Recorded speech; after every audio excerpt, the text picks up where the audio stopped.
Bab 2981 Apakah emas adalah pilihan terbaik? Jika Qin Xuang dan yang lainnya ada di sini, mereka akan langsung memusuhi Taotie of Evil karena adegan ini. Namun sayangnya, meskipun Trenggiling berhasil mengeluarkan kitab surga, ia tidak mengeluarkan sekelompok orang. Tidak ada orang lain di ruangan itu kecuali dua orang dan binatang itu. Saat Trenggiling jatuh, seberkas cahaya mulai bersinar di kegelapan di hadapannya. Tanpa sadar ia mencari cahaya dan melihat sebuah kota besar. Ribuan orang berpakaian hitam berkumpul mengelilingi sebuah ruangan besar, dan seorang lelaki berdiri dengan bangga di atasnya. Atap, di atas. Setelah itu, kedua belah pihak bentrok dan pecah perang.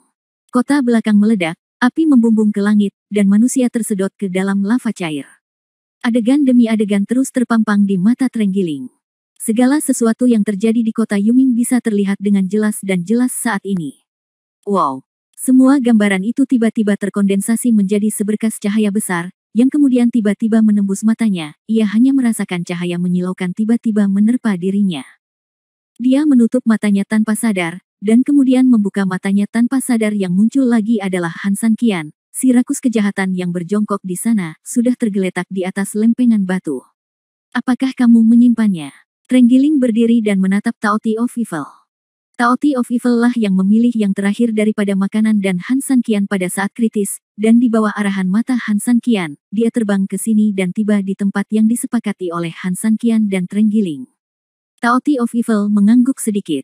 Meski tidak dapat berbicara, ia menceritakan keseluruhan cerita dengan cara lain.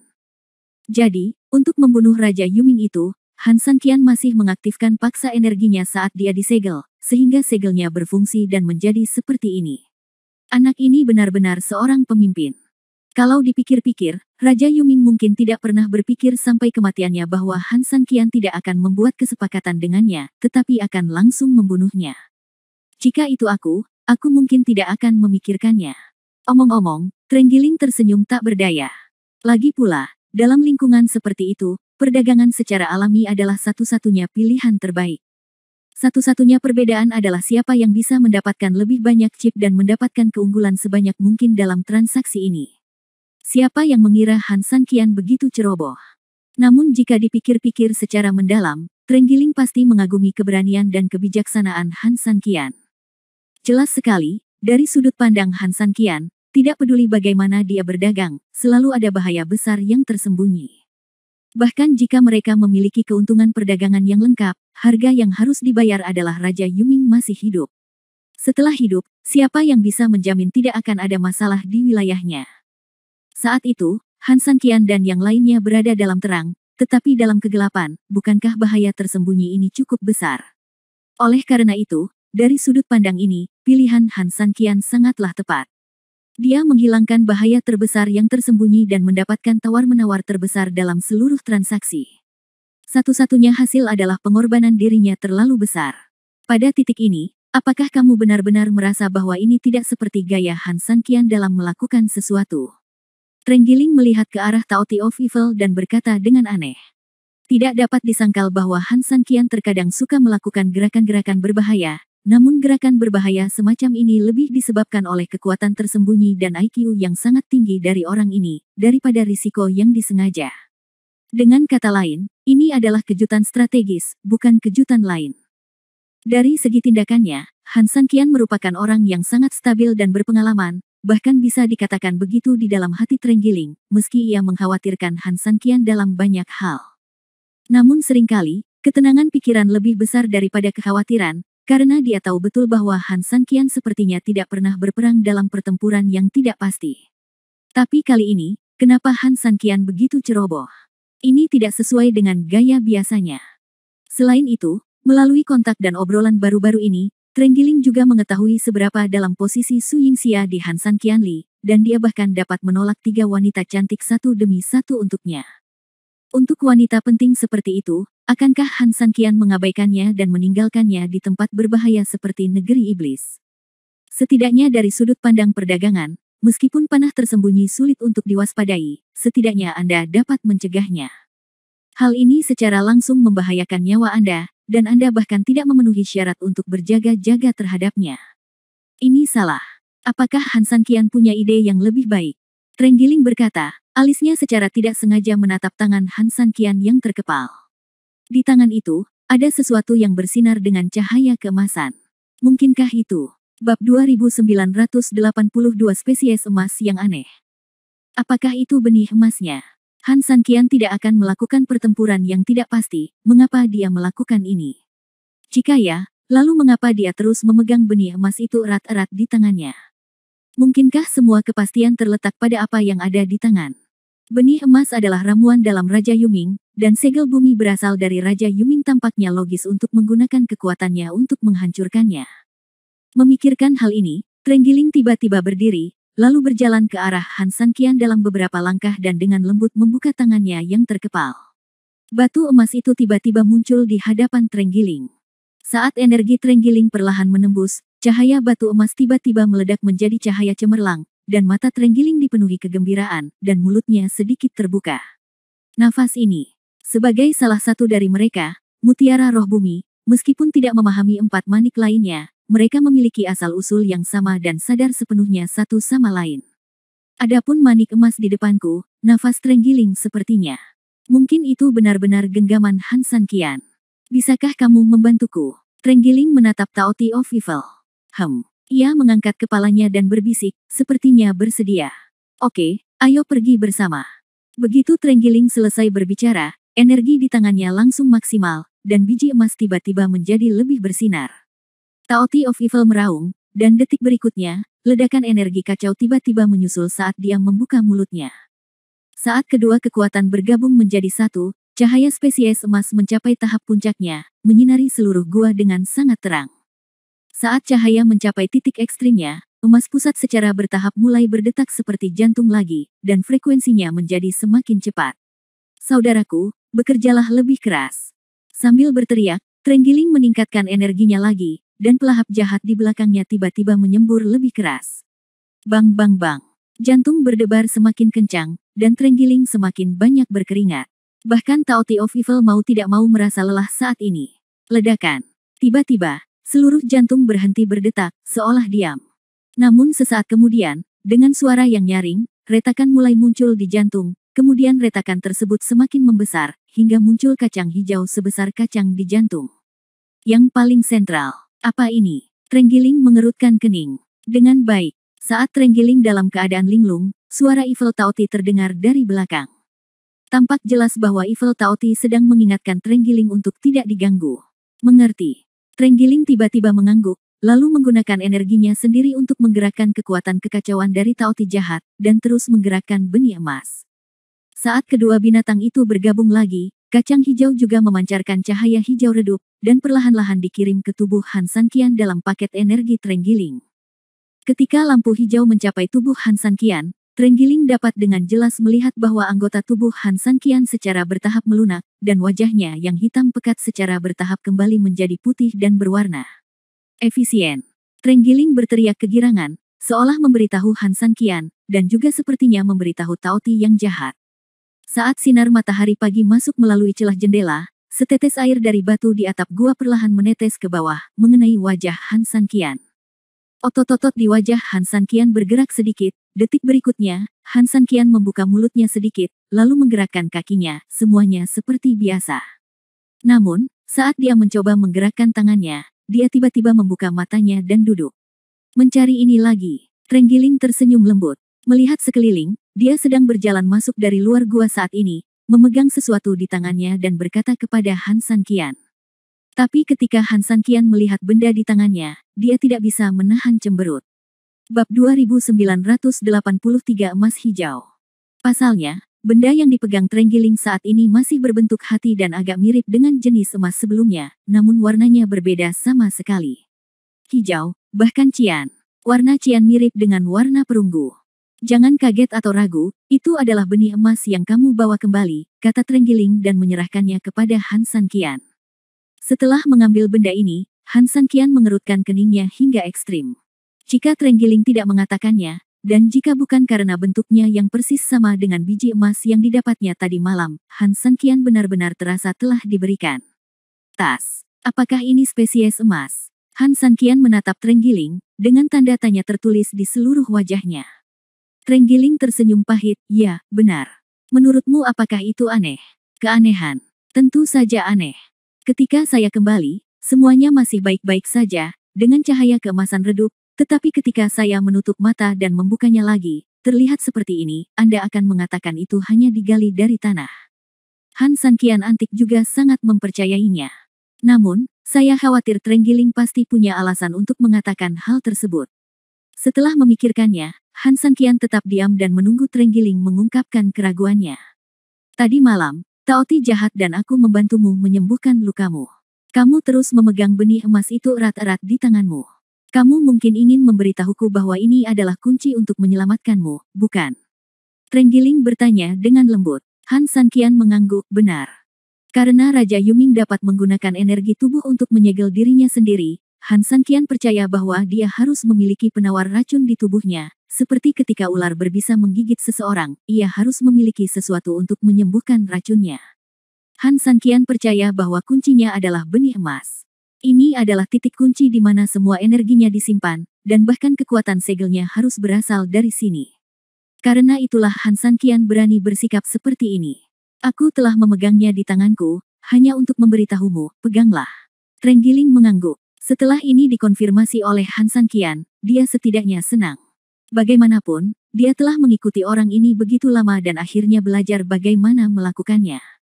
Saya merasakan aura primitif milik 5 elemen batu ilahi di tubuhnya, kata Trenggiling. Maksudmu, itu benar-benar batu kasar berwarna emas? Han Sanqian tiba-tiba bertanya dengan gugup. Trenggiling mengerutkan kening dan mengangguk, meskipun 5 elemen batu ilahi memiliki atribut yang berbeda, mereka memiliki akar dan asal yang sama, dan mereka dapat dianggap induktif satu sama lain. Atas dasar ini, apa yang disebut benih emas ini memang diperhitungkan. Mendengar ini, Han Sanqian menjadi bingung, apa artinya menghitung. Secara logika, kekuatan batu mentah sangatlah dahsyat. Sekarang Anda dan saya punya 4 batu. Bisakah Anda mengingat apa saja ciri-cirinya? Tanya Trenggiling. Apa saja ciri-cirinya? Pertanyaan ini membuat Han Sanqian bingung. Ketika berbicara tentang ciri-cirinya masing-masing, Han Sanqian dengan sendirinya menjelaskannya. Bagaimanapun, keempat atribut itu berbeda dan ciri-cirinya pun berbeda secara alami. Namun jika ada kemiripan di antara keduanya, Han Sanqian benar-benar tidak bisa memikirkannya untuk sementara waktu. Namun, saat Trenggiling hendak berbicara, Han Sanqian tiba-tiba berpikir, setiap jenis batu sepertinya hanya membutuhkan sedikit kekuatan eksternal untuk mengeluarkan kekuatan tak terbatas. Trenggiling mengangguk, batu mentah itu sendiri tidak berdaya. Tanpa kekuatan eksternal, tidak ada bedanya dengan benda biasa, tetapi nilainya lebih baik karena hanya dengan sedikit kekuatan, ia akan diaktifkan dengan imbalan kekuatan batu mentah yang tak terhitung jumlahnya. Atribut batu, pertumbuhan, dan bahkan batu mentah yang lebih kuat dapat diubah menjadi bentuk manusia seperti saya. Han Sanqian setuju, itu benar. Jadi tadi malam dan saat aku menyembuhkanmu, aku tahu kondisimu sangat serius, jadi aku bahkan memanggil Taoti of Evil untuk membantu. Menurut prosedur normal, kekuatan yang kita gunakan bersama untuk mengaktifkannya akan menghasilkan hasil yang sangat besar.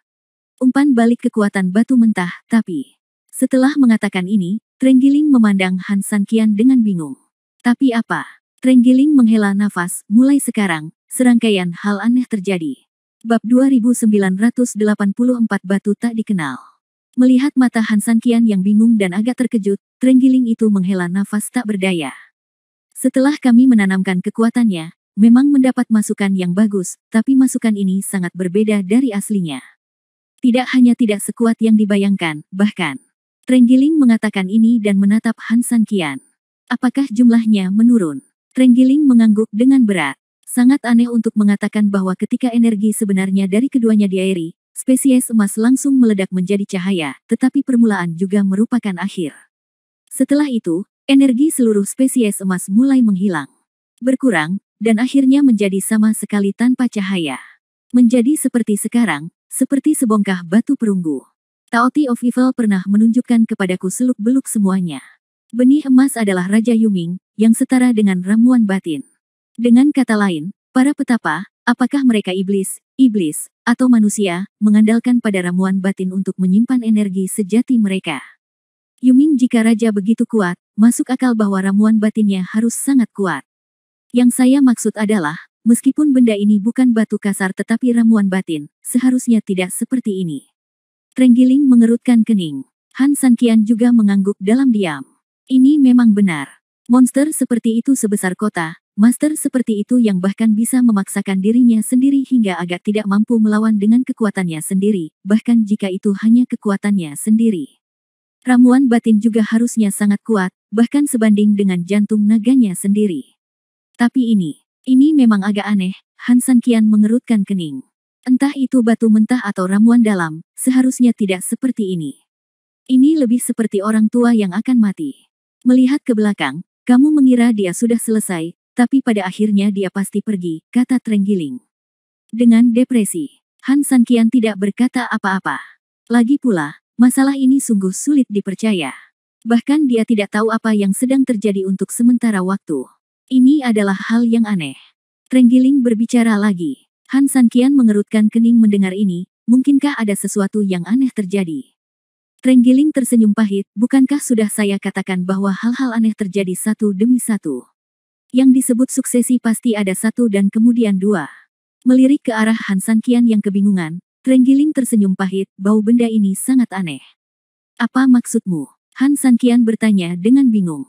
Alasan kenapa kamu mengambil resiko besar untuk mendapatkannya dari Raja Yuming adalah karena auranya sangat familiar, kan? Han Sanqian mengangguk, ya, auranya hampir mirip dengan manik-manik lainnya, jadi saya sangat curiga bahwa itu adalah batu kasar emas terakhir di batu 5 elemen ilahi. Apakah saya salah? Kamu menebaknya dengan benar. Trenggiling menggelengkan kepalanya, dari sudut pandang asal yang sama, itu memang palsu, tapi... Tapi apa? Trenggiling menggelengkan kepalanya, lalu berdiri perlahan, tapi nafasnya sekarang sangat lemah. Han Sanqian melirik emas perunggu di tangannya, apakah karena kamu mengkonsumsi terlalu banyak? Trenggiling tidak berbicara. Dia mengangkat tangannya sedikit, dan seberkas energi langsung mengenai benih emas tersebut. Yang luar biasa adalah ketika energi itu mengenai, terjadilah pemandangan yang aneh.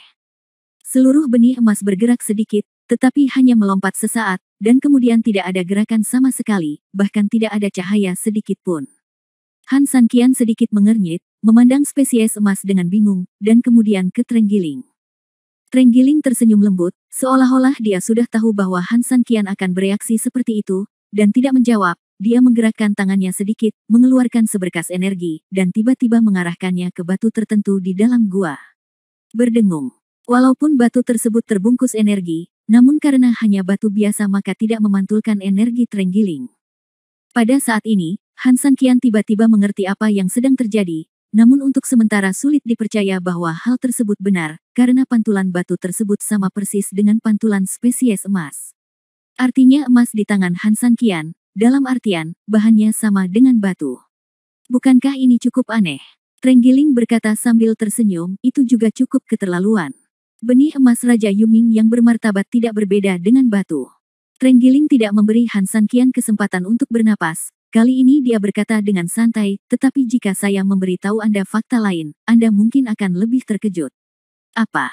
Bab 2985 ini benar-benar benih emas. Karena aku melihat situasi sebenarnya yang terjadi saat itu melalui Taoti of Evil. Saya dapat memberitahu Anda dengan sangat bertanggung jawab bahwa benih emas ini asli dan belum pernah ditukar. Dengan kata lain, itu benar-benar ramuan batin dari benda lama itu. Mendengar ini, Han Sanqian sangat terkejut hingga dia berdiri, ini sungguh konyol dan konyol. Kekuatan Raja Yuming begitu kuat, dan laharnya ada di mana-mana, dan cabang-cabangnya beterbangan ke langit, dan air hijau mengalir turun. Itu hampir memukulku dan Taoti of Evil dengan sangat keras sehingga kami bahkan tidak mengenali ibu kita. Pada akhirnya, semua dukungannya adalah batu pecah ini. Mata Han Sanqian membelalak, jelas sangat bingung dengan hal ini. Kata-kata ini keluar dari mulut Trenggiling. Jika ada orang lain yang tidak dia kenal, Han Sanqian pasti akan menamparnya dan menjatuhkannya, lalu membodohinya untuk bersenang-senang. Saya tidak memahaminya sama sekali, atau bahkan memikirkannya, tetapi saya dapat memberitahu Anda dengan jelas bahwa ini adalah fakta. Mengenai bagaimana dia melakukannya, saya tidak tahu, Trenggiling menggelengkan kepalanya. Kemudian, dia melihat ke arah Han Sanqian dan bergumam, ada juga kabar baik dan kabar buruk. Saya rasa Anda harus tahu, mana yang harus didengarkan terlebih dahulu. Terserah, kata Han Sanqian dengan membosankan karena dia tidak punya waktu untuk membuat pilihan apapun dengannya. Trenggiling berkicau, kabar baiknya adalah Anda dapat melihat sekarang bahwa segel di tubuh Anda yang disebabkan oleh Raja Yuming telah dibuka. Kabar buruknya adalah, Han Sanqian memandang Trenggiling dengan tenang.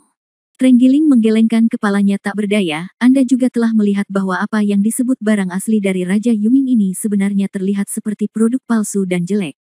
Perhitungan Anda benar, tetapi Anda melewatkan poin ini. Itu tidak bisa bertahan lama sama sekali, jadi untuk segel di tubuhmu.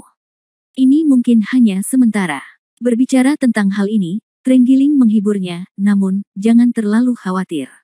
Segelnya belum rusak saat ini.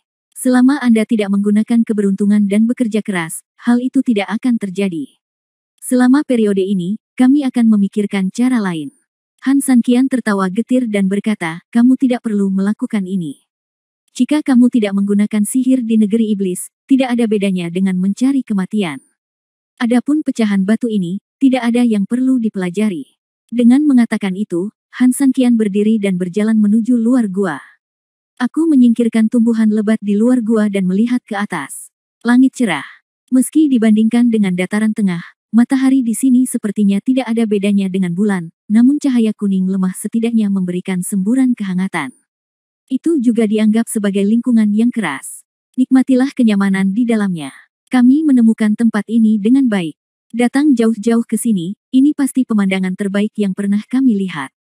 Dan meski bukan pegunungan hijau dan perairan hijau, melainkan bebatuan dan pegunungan tandus, setidaknya tidak ada pemandangan kelabu dan suram seperti itu. Apa, kataku 3000, kamu tidak akan menyerah begitu saja kan? Trenggiling melanjutkan dan bertanya dengan hati-hati.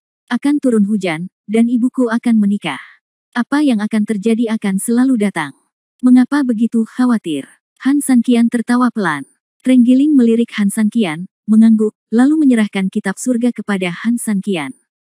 Karena kamu sudah bangun sekarang, apakah kamu ingin menyerahkan Yingxia dan yang lainnya dari kitab surga? Mendengar pertanyaan ini, ekspresi santai Han Sanqian kembali berkerut.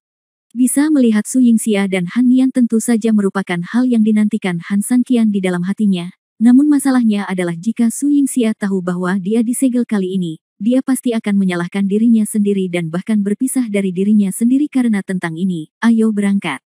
Terlebih lagi, meskipun Anda dapat menyembunyikannya, bagaimana jika Anda menghadapi bahaya? Dengan kondisi fisiknya saat ini, ia mungkin tidak hanya tidak mampu melindungi mereka, bahkan bisa menjadi beban bagi mereka. Biarkan mereka tetap berada di kitab surga. Saya tidak ingin mereka khawatir. Selain itu, saya tidak memiliki kemampuan untuk melindungi mereka. Han Sanqian tampak sedikit kesepian, dengan kekecewaan dan menyalahkan diri sendiri di matanya. Melihat penampilannya, Trenggiling merasa tertekan dan menepuk pundaknya, apakah kamu lapar? Bolehkah aku membuatkanmu sesuatu untuk dimakan? Han Sanqian tersenyum pahit, oke, saya akan melihat-lihat. Begitu dia selesai berbicara, Han Sanqian sudah menyingkirkan rumput di pintu masuk gua dan berjalan keluar perlahan. Setelah berjalan mengitari gua, Han Sanqian berjalan mendaki gunung. Namun, setelah berjalan sekitar 10 menit, suara berisik mengalihkan pikirannya, dan dia tidak bisa menahan diri untuk tidak melihat ke atas. Bab 2986 Phoenix Es dan Salju. Saat ini, saya melihat 3 sosok yang saling bertautan di antara bebatuan besar di lereng gunung. Di antara mereka, siluet putih melayang seperti makhluk abadi, dengan cahaya mengalir di sekujur tubuhnya. Matanya yang indah seperti air, dan fitur wajahnya halus. Saat Anda melihatnya, Anda akan merasa seperti makhluk abadi dari surga, dan Anda akan terpesona olehnya. Di seberangnya berdiri 2 setan hitam putih berbalut pakaian panjang, penampakannya tak terlihat, hanya cahaya dingin dan jejak nafsu di mata mereka yang terlihat. Han Sanqian sedikit mengernyit dan berhenti. Di negeri iblis, ada keindahan seperti itu. Bahkan di daerah dataran tengah, hal ini biasa terjadi, kata Han Sanqian santai. Dibandingkan dengan tanah tandus iblis, wanita cantik ini terlalu tidak pada tempatnya, memberikan kontradiksi visual yang kuat kepada orang-orang, tetapi juga menarik lebih banyak perhatian Han Sanqian. 2 pilihan, 1, bersenang-senanglah dengan teman-teman kita, lalu berikan kami beberapa barangmu, dan kita akan selesai. 2, kedua bersaudara itu memperkosamu dan kemudian membawamu kembali untuk mencuri barang-barang. Setelah pria berbaju putih selesai berbicara, dia dan pria berbaju hitam di sebelahnya saling memandang, dan keduanya tidak bisa menahan cibiran serempak. Mimpi. Wanita cantik berbaju putih itu berteriak dengan dingin. Haha, Putri Phoenix memang luar biasa. Tidak hanya dia cantik, bahkan suara omelannya pun sangat indah. Aku tidak tahu apakah akan terdengar lebih bagus jika aku bermain sebentar. Setelah mengatakan ini, pria berbaju putih tiba-tiba berubah menjadi cahaya dan bayangan, dan menyerang langsung ke arah wanita cantik itu. Wanita cantik itu tidak berbicara omong kosong, matanya yang indah yakin, dan tangan gioknya memukul pria berbaju putih itu dengan telapak tangan. Ada rahasia di telapak tangannya. Telapak tangan ini jelas luar biasa. Namun hampir pada saat itu, pria berbaju hitam itu tiba-tiba menghilang. Ketika wanita cantik itu menghadap pria berbaju putih dengan telapak tangan, tiba-tiba ia muncul dari belakang dan langsung menamparnya dengan telapak tangan hitam. Meskipun wanita cantik itu memukul pria berpakaian kosong itu dengan telapak tangannya, dia panik dan menyadari bahwa dia sedang diserang oleh seseorang. Dia buru-buru mencoba menghindar ke samping, tapi itu jelas sudah terlambat. Saat wanita cantik itu mengerang, pria berbaju hitam itu langsung memukul bahunya. Meski telapak tangannya agak bengkok, wanita cantik itu langsung mundur beberapa langkah, dan darah mengalir di sudut mulutnya. Setelah pukulan yang berhasil, si hitam dan putih saling memandang dan tersenyum. Pria berbaju putih itu berdiri, memandang wanita cantik itu, dan berkata, "Bagaimana kabarnya? Wanita cantik, apakah kamu masih bermimpi?" Melihat tatapan menggoda kedua pria itu, mata wanita cantik itu penuh amarah. Dia ingin bersorak dan bertarung lagi, namun luka di bahunya menyebabkan sedikit keganasan muncul di wajah cantiknya, dan dia tidak bisa menahannya.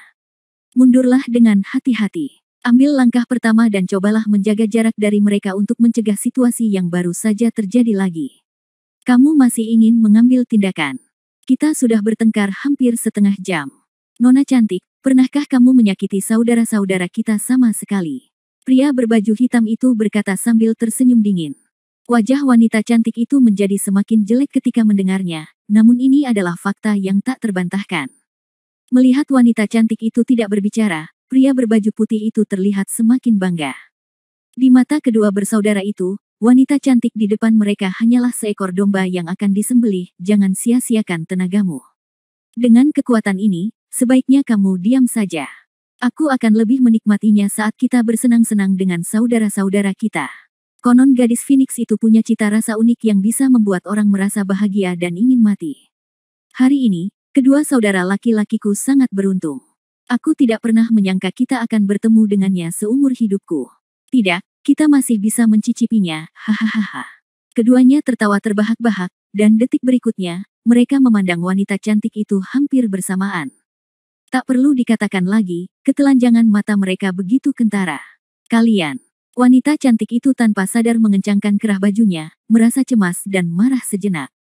Namun, dia tidak bisa melawan atau mundur. Dia hanya bisa melihat kedua gangster itu semakin dekat dengannya. Dia secara tidak sadar terus mundur, tetapi ketika dia tiba-tiba menabrak sesuatu di belakangnya, dia tidak dapat mundur. Namun, dia tiba-tiba mengerutkan kening karena benda yang dia tabrak. Kelihatannya bukan gunung, apalagi batu, malah keras dengan sedikit kelembutan, seperti tubuh manusia. Mendongak, duo hitam dan putih itu juga menghentikan godaan mereka sebelumnya dan melihat ke belakang dengan mata waspada. Dia tanpa sadar melihat ke belakang, dan wajah tampan muncul di matanya. Itu, Han San Qian. Bab 2987. Saya tidak pernah menjadi pahlawan untuk menyelamatkan kecantikan. Dia tidak tahu apakah itu karena iblis telah tinggal di sana terlalu lama, atau mungkin penampilan Han San Qian benar-benar menyentuh hatinya. Dia memandang Han San Qian sejenak, dan dia sedikit terkejut. Gadis. Han San Qian mau tidak mau mengingatkannya dengan lembut. Dia tiba-tiba terbangun dan menyadari bahwa dia merasa sedikit bersalah atas kesalahannya. Tetapi ketika dia hendak meminta maaf, dia tiba-tiba menemukan bahwa tubuh halusnya masih bersandar erat pada tubuh Han San Qian. Dia tidak bisa menahan diri untuk tidak tersipu dan menjadi lebih bersemangat. Ada yang panik. Han San Qian tersenyum tipis, berinisiatif memberi jalan, dan menjaga jarak darinya. Setelah menenangkan pikirannya, wanita cantik itu tiba-tiba terkejut saat mengingat bahwa dia masih dalam bahaya. Dia melirik ke arah Han San Qian. Untuk sesaat, dia ingin menyuruh Han San Qian segera pergi, tetapi dia juga mengandalkan Han San Qian untuk membantu. Dia Untuk sesaat mata indah itu sangat bingung.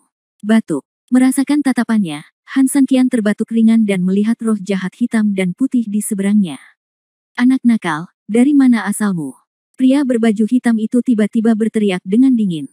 Han Sanqian serius. Dia melihat kembali ke lereng bukit di belakangnya dan menjawab, "Oh, saya baru saja melihat kalian berkelahi. Saya melihat kedua kali dan merasa sedikit tidak senang, jadi saya berjalan perlahan dari sana." Mendengar hal tersebut, pria berbaju hitam itu sangat marah hingga meledak di tempat. Di permukaan, Han Sanqian menjawab pertanyaannya, namun jawabannya selalu membuat orang merasa sangat tidak nyaman. Pria berbaju putih, sebaliknya, dengan cepat mengulurkan tangannya untuk menghalangi pria berbaju hitam dan berbisik, asal-usul pihak lain tidak diketahui. Jangan bertindak gegabah agar tidak tertipu dan menderita kerugian. Kemudian, pria berbaju putih itu memandang ke arah Han Sanqian dan berkata dengan dingin, "Nak, di negeri iblis, jangan ikut campur urusanmu sendiri, jika tidak kamu akan mudah marah. Jika kamu pintar, kembalilah ke tempat asalmu. Kamu benar, sebaiknya kamu tidak ikut campur, kalau tidak jangan salahkan kami saudara karena bersikap kasar padamu." Pria berbaju hitam itu pun berteriak dengan marah. Han Sanqian tersenyum, "Saya tidak punya niat untuk campur tangan." Mendengar hal tersebut, wanita cantik itu menatap Han Sanqian dengan kaget, dia benar-benar tidak menyangka pria tampan seperti itu bisa menjadi pecundang yang kejam. Namun, roh jahat hitam putih itu tertawa terbahak-bahak. Setidaknya anak laki-laki itu tahu apa yang sedang terjadi. Kemudian, dengan tatapan dari pria berbaju hitam, dia memberi isyarat agar Han Sanqian bisa keluar. Han Sanqian mengangguk, berbalik dan berjalan ke samping.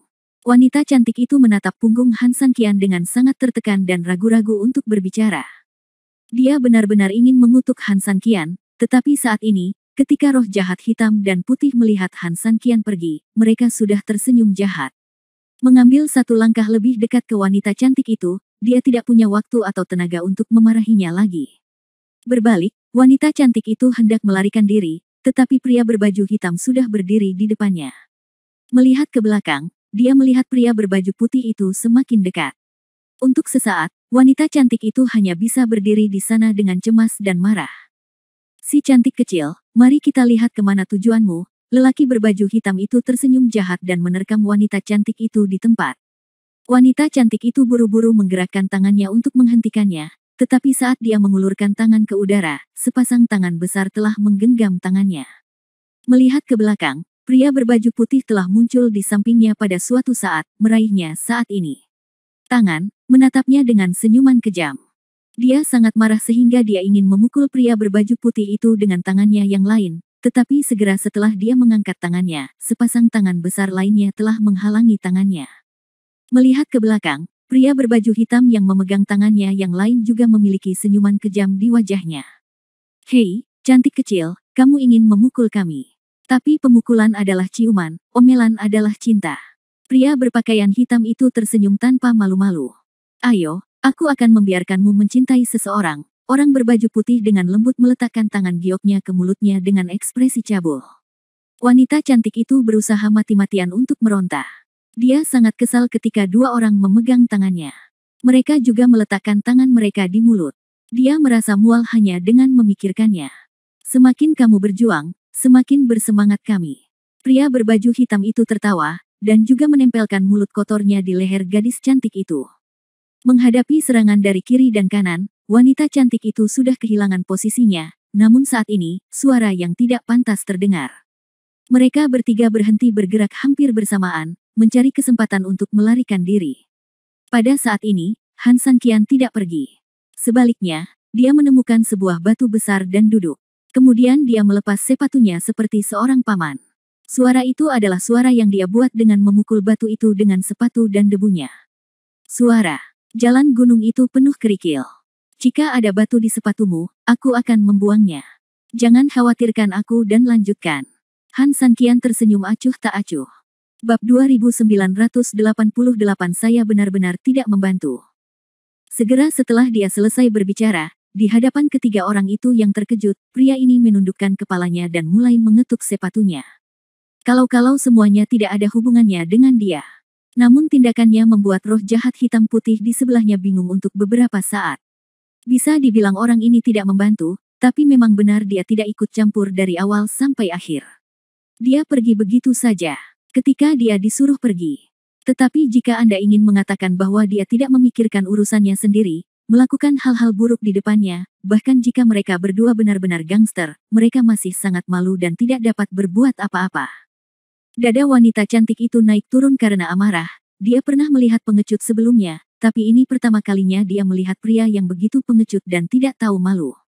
Tidak apa-apa jika dia tidak membantu. Hal yang paling menjijikkan adalah dia sebenarnya sedang menonton pertunjukan di sebelahnya, dan penampilannya yang ceroboh seperti orang tua benar-benar membuat orang mengertakkan gigi. Betapa tidak tahu malunya aku harus mengembalikannya. Tampaknya menyadari bahwa mereka bertiga sedang menatapnya, Han Sanqian mengangkat kepalanya dengan ekspresi polos di wajahnya. Aku benar-benar tidak mengganggumu, lanjutkan saja. Roh jahat hitam dan putih saling memandang dengan ekspresi rumit. Siapa yang pernah menghadapi situasi seperti itu ketika mereka melakukan hal buruk? Tepat ketika dia tidak tahu harus berbuat apa, pria berbaju putih itu tidak bisa menahan diri untuk tidak melirik pria berbaju hitam itu. Tidak peduli apa yang dia lakukan, bebek itu sudah ada di mulutnya, jadi tidak ada alasan untuk tidak menggigitnya. Pria berbaju hitam itu mengangguk, segera menghentikan tangannya, memandang Han Sanqian dan berkata dengan dingin, "Gumungun, menjauh dariku dan ambil sepatu lusuhmu. Kamu tidak mengizinkan aku terlibat, jadi aku tidak bisa melakukannya meskipun aku tahu caranya." Han Sanqian berkata dengan depresi. "Jika kamu tidak pergi, jangan salahkan kakek karena bersikap kasar padamu." Pria berbaju hitam itu berteriak tidak sabar. Han Sanqian langsung tersenyum, menggelengkan kepalanya, meletakkan sepatunya di tanah dan memakainya, lalu berdiri perlahan, menatap roh jahat hitam dan putih yang tidak sabar, dan kemudian pada wanita cantik yang sedang menatapnya dengan marah. Mengangguk, "Oke, ayo pergi, aku akan pergi sekarang." Setelah mengatakan itu, Han Sanqian menepuk-nepuk debu di pantatnya dan menuruni gunung dengan jujur. Masa lalu, melihat Han Sanqian pergi, roh jahat hitam dan putih itu saling memandang dengan puas dan sangat bahagia. "Anak muda, meski aku belum terlalu tua, kondisi kakiku sudah tidak bagus lagi. Untung saja aku masih muda dan persendianku baik-baik saja. Kalau tidak, aku tidak akan bisa berjalan dengan baik." Han Sanqian menggelengkan kepalanya dengan santai, tampak seperti orang tua di senja hari, setengah tertutup tanah. Roh jahat hitam dan putih masih bahagia, tetapi wanita cantik itu mempertimbangkan perkataannya karena dia tidak puas dengan Han Sanqian.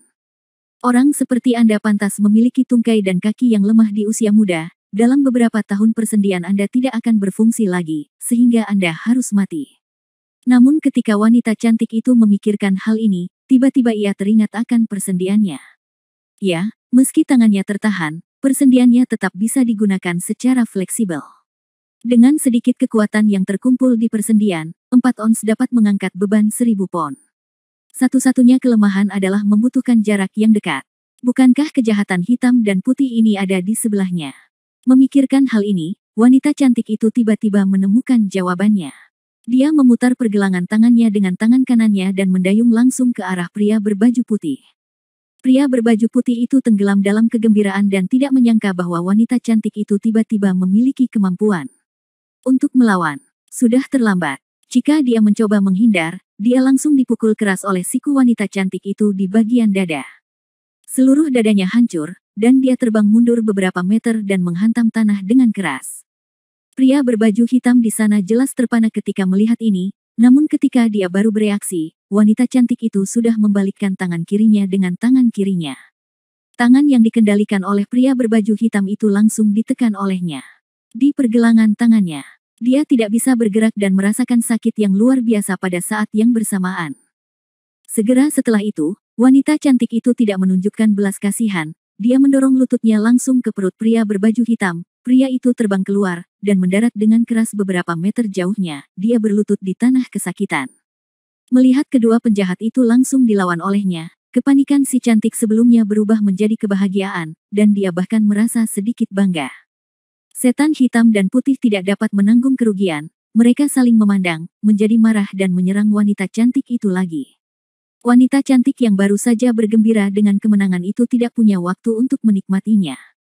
Menghadapi serangan cepat yang tak terhitung jumlahnya dari mereka berdua, dia hanya sangat khawatir karena dia tidak pernah mampu menahannya. Namun, saat dia sedang bingung, Suara santai Han Sanqian terdengar tepat lagi. Bab 2989, Saudaraku, jangan bunuh aku. Kaki kiriku cedera beberapa waktu lalu. Aku selalu membungkuk ke kiri saat berjalan. Hei, pinggangku bungkuk semua karena kaki kiri ini. Kiri. Wanita cantik itu sedikit mengernyit. Pada saat ini, iblis hitam dan putih menyerangnya dari kedua sisi. Dia berkata bahwa kaki kirinya sakit dan dia harus membungkuk. Mungkinkah? Entah kenapa, meski wanita cantik itu kebingungan, tanpa sadar dia tetap membungkuk sedikit ke kiri. Dan anehnya, hampir pada saat dia membungkuk, bayangan putih di sebelah kanan melewatinya. Melihat bayangan hitam datang dari kiri, dan saat dia sedang bingung, suara Han Sanqian terdengar lagi, agar pinggang ini kembali ke posisi semula, aku harus membalikkan dan menurunkan pinggangku. Balikkan dan turunkan punggung Anda. Wanita cantik itu membalikkan badan dan langsung menurunkan pinggangnya, dengan sempurna memamerkan sosok misteriusnya. Gesek, dan bayangan hitam dapat dihindari dengan sempurna.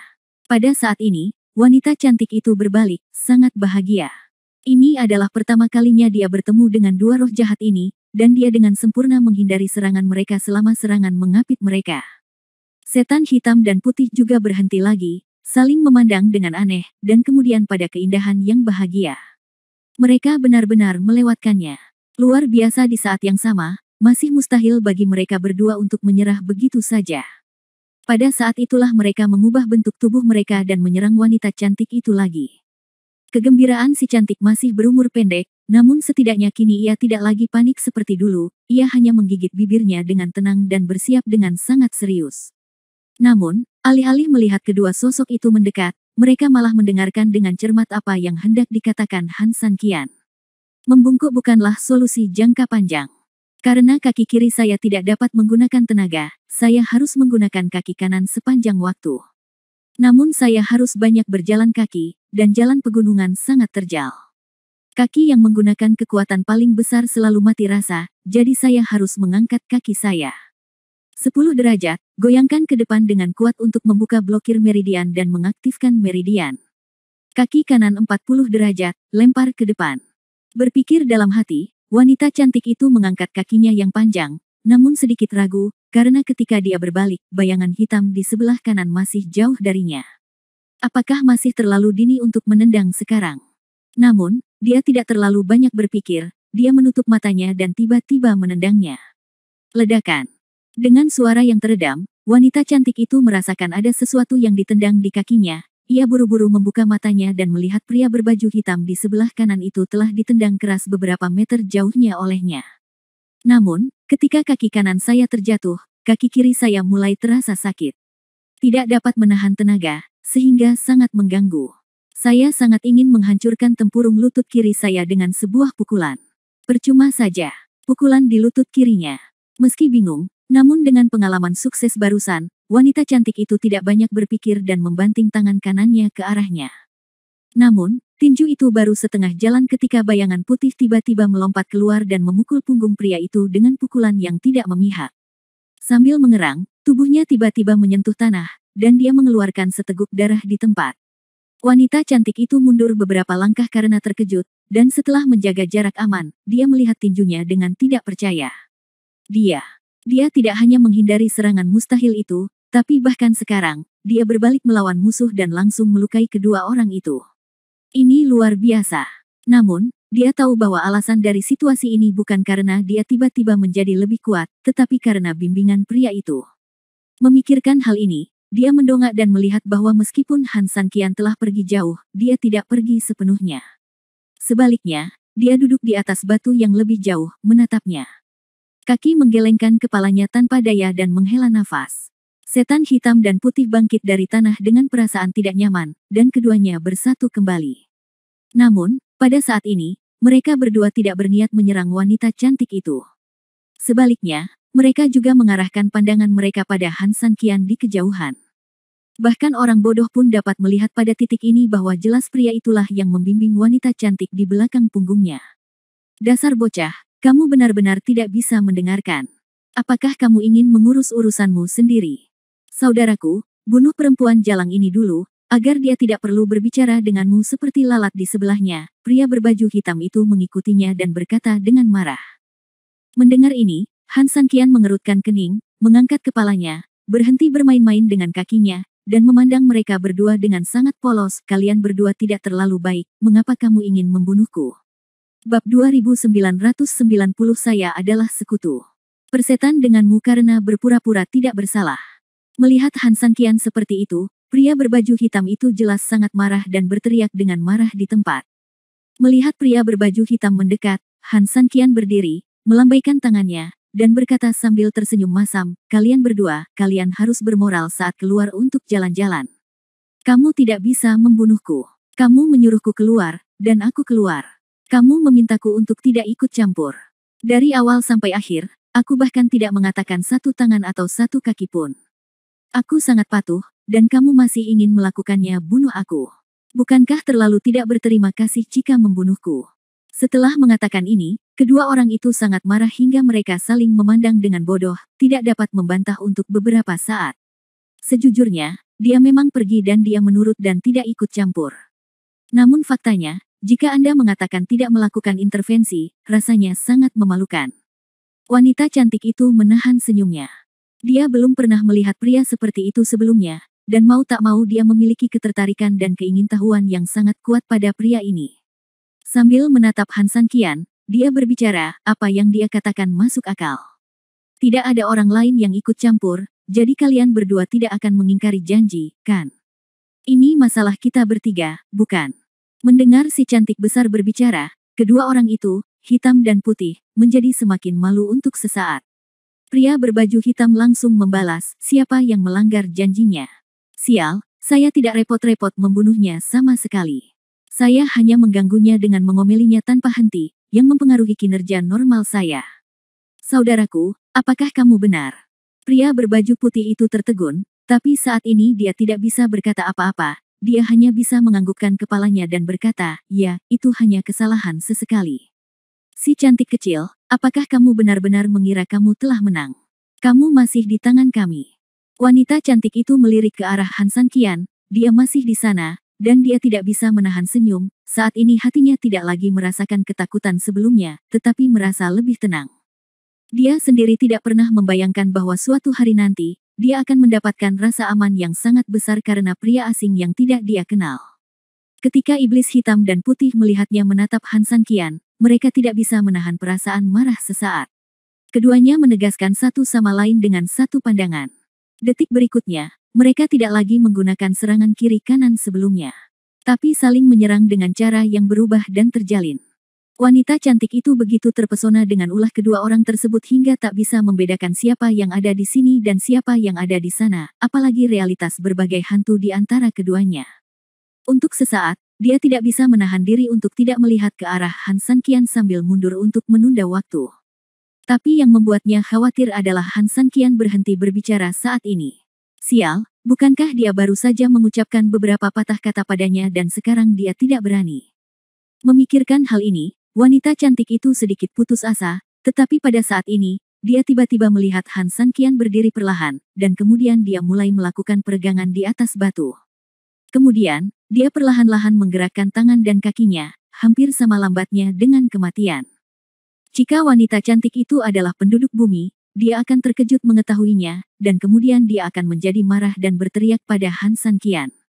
Karena saat ini, Han Sanqian seperti orang-orang tua di taman pada pukul 6 pagi, perlahan-lahan melakukan Tai Chi. Namun, meskipun seseorang tidak memahami Tai Chi, orang mati masih dapat mengetahui bahwa gerakan lembut dan lambat Han Sanqian jelas merupakan semacam gerakan pemanasan. Sial, saat ini, orang ini masih mendongak, dia melihat bahwa dia dihadapkan pada serangan gila dan ganas dari para pahlawan hitam dan putih. Dia mundur lagi dan lagi, tapi tidak bisa mundur lagi. Dia tidak punya pilihan. Mati saja. Dia menutup matanya dan menenangkan pikirannya. Lagi pula dia tidak bisa mengalahkan roh jahat hitam dan putih, jadi dia hanya menutup matanya dan mengingat tindakan Han Sanqian barusan. Dia mengulurkan sosok misteriusnya dengan seluruh kekuatannya, dan dia juga ditiru pertarungan dimulai. Tetapi, hanya dengan beberapa gerakan, wanita cantik itu membuka matanya dengan sangat ketakutan. Karena saat ini, dia tiba-tiba menyadari bahwa dia tidak langsung dipukul abis oleh iblis hitam putih seperti yang dia bayangkan, bahkan dia tidak terjebak karenanya, bahkan dia bisa dengan jelas merasakan benturan di antara mereka di tangannya. Yang mengejutkannya, dia sebenarnya tampil rapi saat ini, dan dengan mudah mengatasi serangan gila para pahlawan hitam dan putih. Bab 2991 ini adalah masternya. Jika serangan iblis hitam putih itu ganas dan ganas, maka tangan wanita cantik itu terbuat dari baja lunak, seperti sepotong kapas. Tidak peduli seberapa kerasnya mereka menyerang, tapi tetap saja tidak membuahkan hasil. Seiring berjalannya waktu, kekuatan ofensif para pahlawan hitam dan putih tiba-tiba menurun drastis, namun keindahannya menjadi semakin berguna. Melihat ke belakang, Han Sanqian tiba-tiba mengangkat tangan kanannya, dan dia juga mengangkat tangannya dengan erat. Lelaki berbaju hitam itu langsung terlempar beberapa meter jauhnya, dan terbentur keras di tumpukan batu. Untuk beberapa saat, dia hancur berkeping-keping. Sangat malu. Sambil melihat ke atas, Han Sanqian mengangkat kaki kirinya, dan dia melakukan hal yang sama, lalu pria berbaju putih itu terbang keluar dan langsung menghantam tanah, darah muncrat dengan deras. Han Sanqian menarik tangannya sedikit, menarik napas dalam-dalam, dan menggelengkan kepalanya. Wanita cantik itu juga mengikutinya, menggelengkan kepalanya, lalu menatap Han Sanqian dengan senyuman di matanya. Melihatnya menatap Han Sanqian, Suangsha hitam putih yang sekali lagi menderita kerugian di tangan seorang wanita cantik, segera mengalihkan pandangannya. Kalian berdua, kali ini, aku bahkan tidak mengucapkan sepatah kata pun. Kalian tidak bisa menyalahkanku, kan? Han Sanqian merentangkan tangannya dan berkata tanpa daya. Pria berbaju hitam melirik pria berbaju putih, dan matanya menunjukkan apakah dia harus membunuh pria itu terlebih dahulu. Bagaimanapun, mereka berdua tidak buta. Bagaimana mungkin mereka tidak melihat apa yang dilakukan Han Sanqian di sana sekarang? Pria berbaju putih tidak berbicara, tetapi matanya tertuju pada Han Sanqian, seolah ingin melihat menembus Han Sanqian. Siapa lelaki ini? Tidak apa-apa jika dia belum pernah melihatnya sebelumnya, tapi yang membuatnya sangat kesal adalah dia tidak melakukan apa-apa, tapi hanya memberi wanita itu beberapa kata untuk mengubahnya dari tidak mampu melawan menjadi mati seperti dia. Sekarang, tekan mereka sampai mati. Ini pasti membuatnya takut. Sepertinya kita telah bertemu dengan seorang master. Pria berbaju putih itu menggelengkan kepalanya dan memberi isyarat kepada pria berbaju hitam untuk tidak melakukan ini. Tuan, siapa? Pria berbaju hitam itu tidak mengerti. Di matanya, dia hanya berpikir bahwa Han Sanqian terlalu bosan dan terus mengganggu mereka. Orang itu tidak sederhana, pria berkulit putih itu memandang Han Sanqian dan berkata dengan hati-hati. Saudaraku, tuan macam apa dia? Kamu terlalu memujinya, kata pria berbaju hitam tidak puas. Berhati-hatilah saat mengarungi kapal Wanian. Jangan sampai kehilangan nyawamu di sini. Coba lagi dan mundur jika tidak berhasil. Begitu pria berbaju putih selesai berbicara, dia berbalik dan tiba-tiba menyerang wanita cantik. Pria berbaju hitam tidak ragu-ragu, mengikuti pria berbaju putih, naik dari tanah, dan menyerang wanita cantik itu lagi. Namun, tidak seperti sebelumnya, kali ini pria berbaju putih jelas-jelas menyerang wanita cantik itu dan itu palsu, tetapi pengamatannya terhadap Han Sanqian adalah nyata. Saat keduanya mendekati si cantik besar, tentu saja, Han Sanqian tiba-tiba merentangkan pinggangnya, dan si cantik besar membuat gerakan yang hampir sama. Tetapi yang mengejutkannya adalah dengan gerakan yang tidak disengaja, si cantik besar kebetulan membunuh keduanya. Dari mereka menyerang, pria berbaju putih berhenti di tempat dan menatap Han Sanqian dengan kaget. Sial, orang itu baru saja melakukan beberapa tindakan yang sangat acak, tapi dia benar-benar bisa mengimbangi pencapaian berulang kedua orang itu bersama-sama. Tapi ketika dia mengerutkan kening, pria berbaju hitam tidak peduli, berbalik dengan enggan dan menyerang wanita cantik itu lagi. Han Sanqian melompat ringan dari batu besar ke tanah, menyebabkan wanita cantik itu melarikan diri. Pada saat yang sama, Han Sanqian mendarat, seolah-olah dia tidak menyukai batu di depannya yang menghalangi jalannya, dan segera menendangnya dengan perasaan tidak senang. Ia bergerak, namun tendangan ini mengenai perut pria berbaju hitam itu dengan kuat, dan segera setelah pria berbaju hitam itu berteriak, ia langsung terbang keluar. Benar saja, apa-apaan ini? Saya bertemu dengan seorang master sejati, dan saya berpura-pura menjadi babi dan memakan harimau bersama mereka. Dia hendak berteriak keras untuk mundur, tapi di sisi lain, pria berbaju hitam yang semakin enggan itu bergegas maju lagi. Pria berbaju putih itu ingin menghentikannya, tapi sudah terlambat. Demi nyawa kakaknya, dia hanya bisa mengertakkan gigi dan melancarkan serangan lagi ke wanita cantik itu. Wanita cantik itu sudah cukup terampil saat ini. Dia tiba-tiba menoleh ke belakang. Ketika dia melihat gerakan Han Sanqian, wanita cantik itu tercengang. Bahkan pria berkulit putih, yang dengan waspada mengamati gerakan Han Sanqian saat menyerang, saya juga tercengang. Ini, untuk apa ini? Bab 2992 mengajarimu cara bertinju. Han Sanqian perlahan mengangkat kepalanya, menutup matanya sedikit, dan kemudian menguap. Bersin segera keluar. Wanita cantik dan pria berbaju putih mengerutkan kening hampir bersamaan. Tindakan apa ini? Mungkinkah ini juga bisa merugikan orang? Namun meski bingung, wanita cantik itu mengikuti Han Sanqian dan bersin. Melihat ke belakang, Han Sanqian sedang menggosok hidungnya dengan tangannya. Ada ekspresi malu di wajah cantiknya, yang sungguh tidak sedap dipandang. Namun, dia melakukannya tanpa ragu-ragu. Kuncinya adalah pria berbaju putih yang berada tidak jauh dari situ masih terpengaruh oleh gerakan ini. Dia hampir ketakutan dan langsung berhenti menyerang dan menggunakan tangannya untuk menutupinya. Namun, saat ini, pria berbaju hitam sudah bergegas menuju wanita cantik itu dengan sembarangan. Ledakan.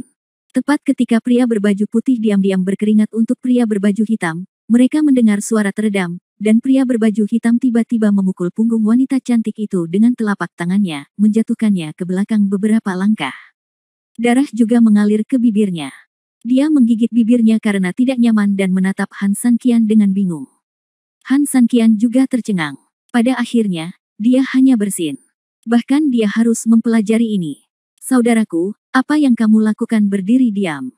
Ayo. Pria berbaju hitam itu meraung setelah serangannya berhasil, dan menyerang wanita cantik itu lagi.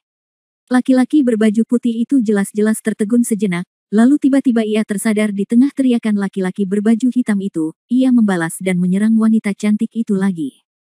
Han Sanqian tanpa daya memegangi keningnya dan menghela nafas tak berdaya saat ini, dia hanya bisa menggerakkan tangannya dengan tergesa-gesa, mengayunkan tai chi lagi, dan berbisik di mulutnya, gosip palsu dapat mengalahkan ribuan orang. Begitu dia selesai berbicara, Han Sanqian menggerakkan tangannya. Wanita cantik itu meniru teladannya. Dalam sekejap, dia, yang telah terluka dan benar-benar dirugikan, langsung mengubah mereka berdua menjadi menyerang dengan tinjunya. Pada di saat yang sama, dia mengikuti Han Sanqian. Dengan sebuah pukulan, iblis hitam dan putih itu langsung terpental beberapa meter jauhnya. Dengan kakimu di langit dan bumi, energimu akan mengalahkan semua pasukan. Wanita cantik itu menjawab ketika dia mendengar suara itu, dan dalam sekejap dia meniru gerakan kaki Han Sanqian lagi dan tiba-tiba menyerang pria berbaju putih itu. Melihat serangan aneh wanita cantik itu, yang bergerak lambat dan sangat sederhana, pria berbaju putih itu mengerutkan kening, tetapi mendengar pria berbaju hitam itu berteriak, "Saudaraku, apa yang kamu takuti dari dia lakukan?" Pada saat itu, pria berbaju putih tidak punya pilihan selain menghadapinya. Tetapi begitu dia mengambil alih serangan, pria berbaju putih mengutuk pria berbaju hitam karena darahnya. Ini lubang yang sangat besar. Gerakan di tangan wanita cantik ini tampaknya sangat lambat, tapi dia selalu secara ajaib menangkap gerakannya sendiri sambil juga menekan dirinya sendiri dengan gila. Jika sebelumnya itu adalah pukulan pada kapas, maka itu adalah pukulan sekarang. Pukul kapas yang dibungkus dengan besi raksasa. Setiap pukulan tidak hanya gagal menyakiti orang lain, tetapi juga membuat saya merasa sangat tidak nyaman dan pasif. Ledakan. Tiba-tiba, saat pria berbaju putih itu mengumpat di dalam hatinya, wanita cantik di sana sudah mengikuti tren Han Sanqian, menggunakan momentum tersebut untuk membalikkan tangan pria berbaju putih itu dengan backhand, lalu tiba-tiba meninjunya. Pria berbaju putih itu langsung merasakan sakit yang luar biasa di lengannya, namun saat dia mengingat rasa sakit di tangannya, pukulan itu sudah mengenai jantungnya. Dengan suara yang teredam tadi, dia mundur selangkah, dan seteguk darah tiba-tiba muncrat dari mulutnya. Saudaraku, melihat pria berbaju putih itu terluka, pria berbaju hitam itu berteriak mendesak dan hendak mengambil tindakan. Pria berbaju putih itu meliriknya dengan dingin, wajahnya mengeras, dan dia menahan rasa sakit yang hebat. Dia mempercepat dan terbang di depan pria berbaju hitam, berteriak dan mundur. Pada saat yang sama, dia menjatuhkan beberapa manik-manik besi di tangannya dan buru-buru menariknya pergi. Bum bum bum. Saat manik-manik besi jatuh ke tanah, serangkaian ledakan meledak di depan wanita cantik itu, dan asap putih pun segera membubung. Ketika wanita cantik itu dengan enggan keluar dari asap dan mendapatkan kembali penglihatannya, dia melihat kejahatan hitam dan putih. Roh-roh melarikan diri jauh. Dia hendak mengejarnya, tetapi ketika dia melihat ke belakang, dia melihat Han Sanqian telah melompat turun dari batu, lalu dia menepuk-nepuk debu di tubuhnya, tersenyum lembut dan hendak berjalan menuruni gunung. Wanita cantik itu tiba-tiba menjadi cemas. Apakah dia baru saja melihat kedua bajingan itu melarikan diri seperti ini? Mereka sering menindas saya sekarang. Namun, Han Sanqian hendak pergi. Tanpa bantuannya, dia tidak akan bisa mengalahkan mereka sama sekali. Bahkan jika dia berhasil menyusul mereka, sepertinya tidak ada artinya. Atau bahkan menemukan penghinaan lagi. Sementara dia ragu-ragu, Han Sanqian di sana sudah berjalan semakin jauh, dan dia buru-buru mengitari tikungan dan berjalan menuruni lereng bukit. Tetapi pada saat ini, aroma wewangian datang dari belakang Han Sanqian, dan kemudian terdengar suara wanita berkata, "Hei, berhenti." Bab 2993 Keindahan yang Aneh. Han Sanqian berhenti dan berbalik, hanya untuk melihat wanita cantik beberapa meter di belakangnya, menatapnya dengan marah. Memanfaatkan posisinya di tanah, Han Sanqian dapat melihat sosoknya dengan jelas. Dia sangat tinggi, namun dia masih memiliki sosok berkepala 9 yang menakutkan, kaki yang panjang, dan lingkar pinggang yang ramping, belum lagi wajahnya yang menakjubkan. Hanya ini sosok yang tak terkalahkan sudah cukup untuk membuat siapapun menjadi gila. Saya khawatir tidak heran kedua orang itu, hitam dan putih, berani melakukan ini di siang hari bolong. Apakah kamu meneleponku? Han Sanqian bertanya. Apakah ada orang lain di sini? Wanita cantik itu menggigit bibir merahnya, memperlihatkan giginya. Han Sanqian tersenyum dan menggelengkan kepalanya tanpa daya, bukankah ini nada yang ditujukan pada penyelamatmu? Sungguh penyelamat, kamu. Jika aku tidak membantumu sekarang, daripada berdiri di sini berdebat denganku, kamu seharusnya menangis di bawah mereka berdua, kan? Setelah Han Sanqian selesai berbicara, dia berbalik dan berjalan menuruni gunung. Wajah wanita cantik itu tiba-tiba memerah. Dia benar-benar tidak menyangka Han Sanqian akan berbicara begitu langsung.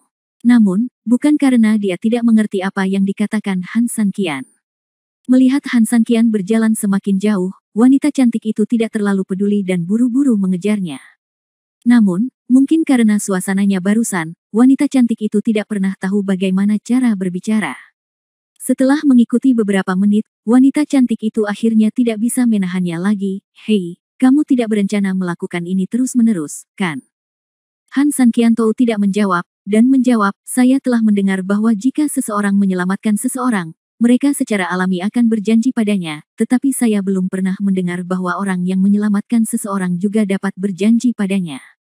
"Aku." Wanita cantik itu tiba-tiba terdiam, dan wajahnya memerah karena marah.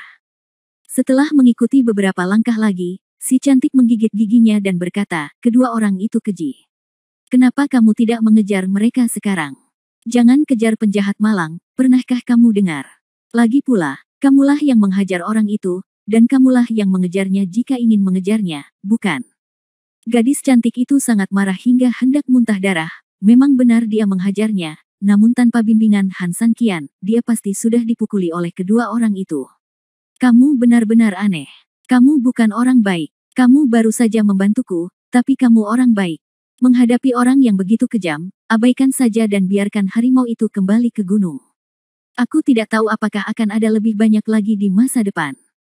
Lebih banyak orang akan menderita karena tangan jahat mereka." Melihat punggung Han Sanqian, si cantik bergumam. Han Sanqian tersenyum tak berdaya. Dia tidak ingin memberi kedua penjahat itu kesempatan untuk melarikan diri, tapi pertanyaannya adalah apa yang bisa dia lakukan. Jika gadis ini tidak memiliki dasar yang baik dan kurang pengalaman, dengan situasi sial Han Sanqian saat ini, saya khawatir dia tidak akan bisa membantu, apalagi yang lainnya. Tiba-tiba, Han Sanqian berhenti, dan wanita cantik itu tidak bereaksi tepat waktu, jadi dia menabraknya dari belakang, dahinya mengenai bagian belakang kepala Han Sanqian, dan dia segera menutupi kepalanya dengan kesakitan. Han Sanqian sangat tidak berdaya. Dia tidak tahu dia adalah putri tertua dari keluarga mana. Dia sangat tidak berpengalaman dalam bertarung dan begitu ceroboh sehingga dia berani berjalan di tempat seperti klan iblis. "Kenapa kamu berhenti tiba-tiba?" Wanita cantik itu mengusap keningnya, merasa sangat tertekan.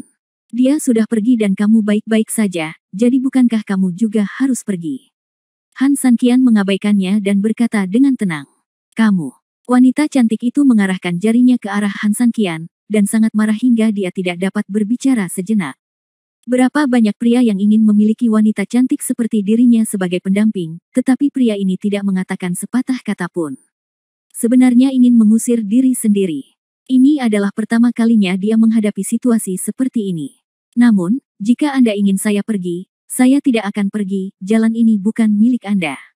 Saya akan berjalan sesuka saya. Setelah dia selesai berbicara, dia mengangkat kepalanya tinggi-tinggi dan memandang Han Sanqian dengan bangga, tetapi dia tidak tahu bahwa Han Sanqian hanya diam di tempatnya dan tidak mau pergi. Dia bahkan tersenyum padanya dan memberi isyarat padanya untuk mengundangnya terlebih dahulu. Wanita cantik itu tiba-tiba kehilangan ketenangannya. Dia mengertakkan gigi dan mengambil beberapa langkah ke depan. Namun, meskipun dia berjalan ke depan, tubuhnya sangat perkotaan dan dia terus melihat ke belakang ke arah Han Sanqian. Melihat Han Sanqian menatapnya dengan tenang, dia berjalan semakin jauh, tapi hatinya menjadi semakin panik. Dengan sedikit senyuman di matanya, Han Sanqian melihat bahwa dia telah pergi agak jauh, dan hendak melarikan diri sendirian, tetapi pada saat ini, wanita cantik itu tiba-tiba melunak dan jatuh ke tanah. Bab 2994 Keracunan. Han Sanqian tersenyum lembut, tapi tidak melangkah maju. Dia hanya menatapnya dengan ringan.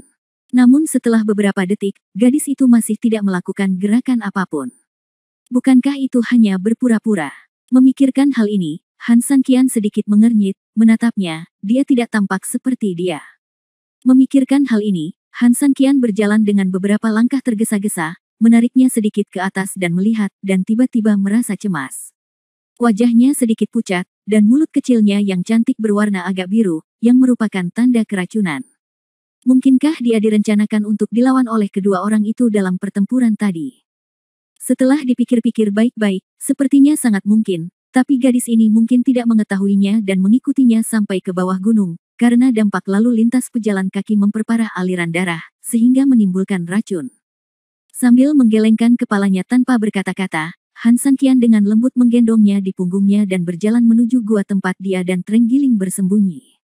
Untung saja letaknya tidak jauh dari gua, Han Sanqian sengaja mengusirnya karena sudah hampir sampai di tempat tujuan dan tidak ingin terlibat dengannya lagi.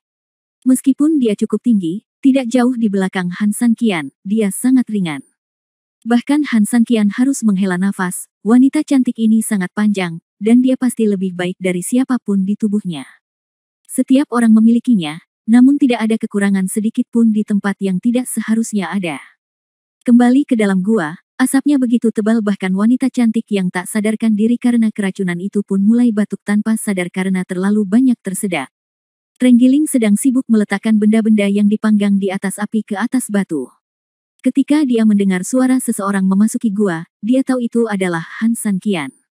Tetapi ketika dia mendengar suara wanita itu terbatuk-batuk, dia tidak bisa menahan diri untuk menghentikan apa dia lakukan dan menjadi waspada. Melihat ke arah pintu masuk gua. Sulit untuk melihat dengan jelas di bawah asap. Setelah menunggu beberapa saat, saya melihat Han Sanqian perlahan masuk dengan seseorang di punggungnya.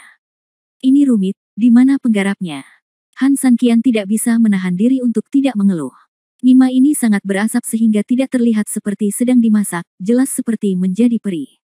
Trenggiling tampak malu ketika komentar Han Sanqian langsung menyentuh hatinya. Dia awalnya mengira Han Sanqian baru saja bangun tidur dan mungkin suasana hatinya sedang tidak baik, jadi dia menawarkan diri untuk belajar memasak seperti Han Sanqian. Namun ada beberapa hal yang terlihat mudah namun sulit untuk dilakukan. Mengabaikan perkataan Han Sanqian, Trenggiling itu berdiri, menatap wanita cantik di punggung Han Sanqian, dan merasa tidak puas sejenak. Bagus sekali. Wajah ini sempurna, dan sosok ini bahkan lebih. Wah, melihatnya saja sudah membuatku merasa panas di sekujur tubuh. Bagaimana kalau kamu jalan-jalan lagi? Trenggiling memandang wanita cantik itu dan hampir meneteskan air liur. Dia tidak bisa menahan diri untuk tidak berkata kepada Han Sanqian seperti babi. Han Sanqian memutar matanya, yang ia maksudkan adalah Trenggiling. Namun yang jelas Trenggiling itu juga menyiratkan dirinya dengan keluar jalan-jalan lalu membawa kembali seorang wanita cantik. Pergilah, jika kamu tidak ada pekerjaan, bersihkan barang-barangmu yang malang itu. Mereka yang tahu bahwa kamu sedang membuat kue, dan mereka yang tidak tahu mengira kamu sedang merokok tikus di dalam lubang. Sebagai balasannya, Han Sanqian dengan lembut memegang wanita cantik itu dalam pelukannya. Dia meletakkannya di atas lempengan batu besar yang asli, lalu dia berdiri dan memeriksa kondisinya. Kini wajahnya terlihat semakin kuyuh, dan noda kebiruan di bibirnya semakin gelap. Tampaknya toksisitas racun tersebut tidak sedikit, namun menjadi jauh lebih buruk dalam waktu singkat setelah masuk ke dalam lubang. Sial, kukira dari luar cantik, tapi ternyata dia diracun. Trenggiling melirik kecantikan itu dan berkata dengan suara teredam. Namun, setelah dia berbaring, dia bisa melihatnya dengan lebih jelas. Itu memang yang terbaik dari yang terbaik. Bantu dia melindungi hatinya, perintah Han Sanqian. Trenggiling tertegun sejenak, saya. Mungkinkah itu aku? Trenggiling itu mengangguk, lalu ketika Han Sanqian membantunya berdiri, semburan energi mengikuti tangannya dan menamparkan punggungnya. Untuk sesaat, wanita cantik itu sedikit mengernyit, dan seteguk darah muncrat. Apa yang sedang kamu lakukan? Han Sanqian memandang Trenggiling dengan depresi. Apakah kamu sedang menyembuhkan luka orang lain, atau menurutmu luka orang lain tidak cukup parah? Aku sedang dalam penyembuhan, kata Trenggiling dengan polos. Mendengar perkataannya dan melihat tatapan seriusnya, Han Sanqian mengerutkan kening, lalu melihat ke belakang cantik wanita cantik itu, sialkan. Pada saat ini, Trenggiling tiba-tiba berdiri. Bab 2995, Penyembuhan Aneh. Baiklah, aku keluar dulu. Trenggiling mengalihkan pandangannya, lalu berjalan ke dalam gua dan memanggil Taoti of Evil yang sedang tidur. Sebelum berangkat, orang ini menaruh sepotong kayu bakar lagi di atas api yang hampir padam. Namun, potongan kayu bakar tersebut telah dibasahi oleh air di dalam gua melalui perlakuan khusus. Setelah menyalakannya, asap mulai muncul lagi. Kamu akan mati. Han Sanqian tercekik dan hampir tidak bisa menahan air mata. Setelah mengeluh tentang Trenggiling, Han Sanqian masih menahan ketidaknyamanan. Kemudian, dia melirik wanita cantik itu dan sedikit mengulurkan tangannya. Pemimpinnya, maaf. Tangannya tiba-tiba ditarik ke bawah dengan lembut, dan saat wanita cantik itu mengerang, Han Sanqian dengan lembut menurunkan pakaian putihnya, memperlihatkan punggungnya yang seperti batu giok. Benar-benar adil, halus dan tembus cahaya. Namun, fokus Han Sanqian jelas bukan pada ini, tapi pada cetakan telapak tangan hitam di punggung gadis cantik itu. Pantas saja dia tampak tidak sembuh sama sekali ketika Trenggiling baru saja menyentuhnya, tapi sebenarnya dia bersikap sangat tidak nyaman. Telapak tangan ini, jika Han Sanqian mengingatnya dengan benar, seharusnya terluka oleh serangan diam-diam pria berbaju hitam saat dia belajar menguap sendiri. Pada saat itu, pria berbaju hitam itu diusir satu demi satu, dan dia sudah sangat marah, jadi dia menggunakan telapak tangan beracun ini untuk membunuhnya dalam kemarahan. Keracunan ini berlangsung jauh lebih lama dari yang dia perkirakan, dan dia tidak hanya mengikutinya dalam waktu lama setelah diracuni, tapi dia juga bertarung melawan roh jahat hitam dan putih, jadi peredaran racunnya mungkin jauh lebih besar dari yang diperkirakan Han Sanqian. Lebih dalam, jangan meracuni hatimu, gumam Han Sanqian. Jika suatu racun menyerang jantung, meskipun dosis racunnya sangat kecil, atau racun sebenarnya sangat ringan, seringkali racun itu akan dengan cepat membesar hingga ribuan atau ratusan kali lipat. Pada saat itu, mencoba menyelamatkan orang tersebut sama saja dengan berkompetisi dengan Raja Yama untuk urusan bisnis. Tidak sesulit mendaki ke surga. Mengangkat tangannya sedikit, merasakan pantulan darah dan segel tanah di tubuhnya, Han Sanqian mengeluarkan sedikit energi.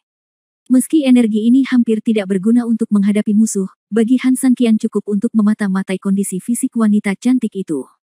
Dengan sedikit gerakan, telapak tangannya sedikit diletakkan di bahu halusnya, dan sejumlah kecil energi langsung masuk ke tubuhnya. Saat energi beredar, Han Sanqian dengan cepat menghela nafas lega.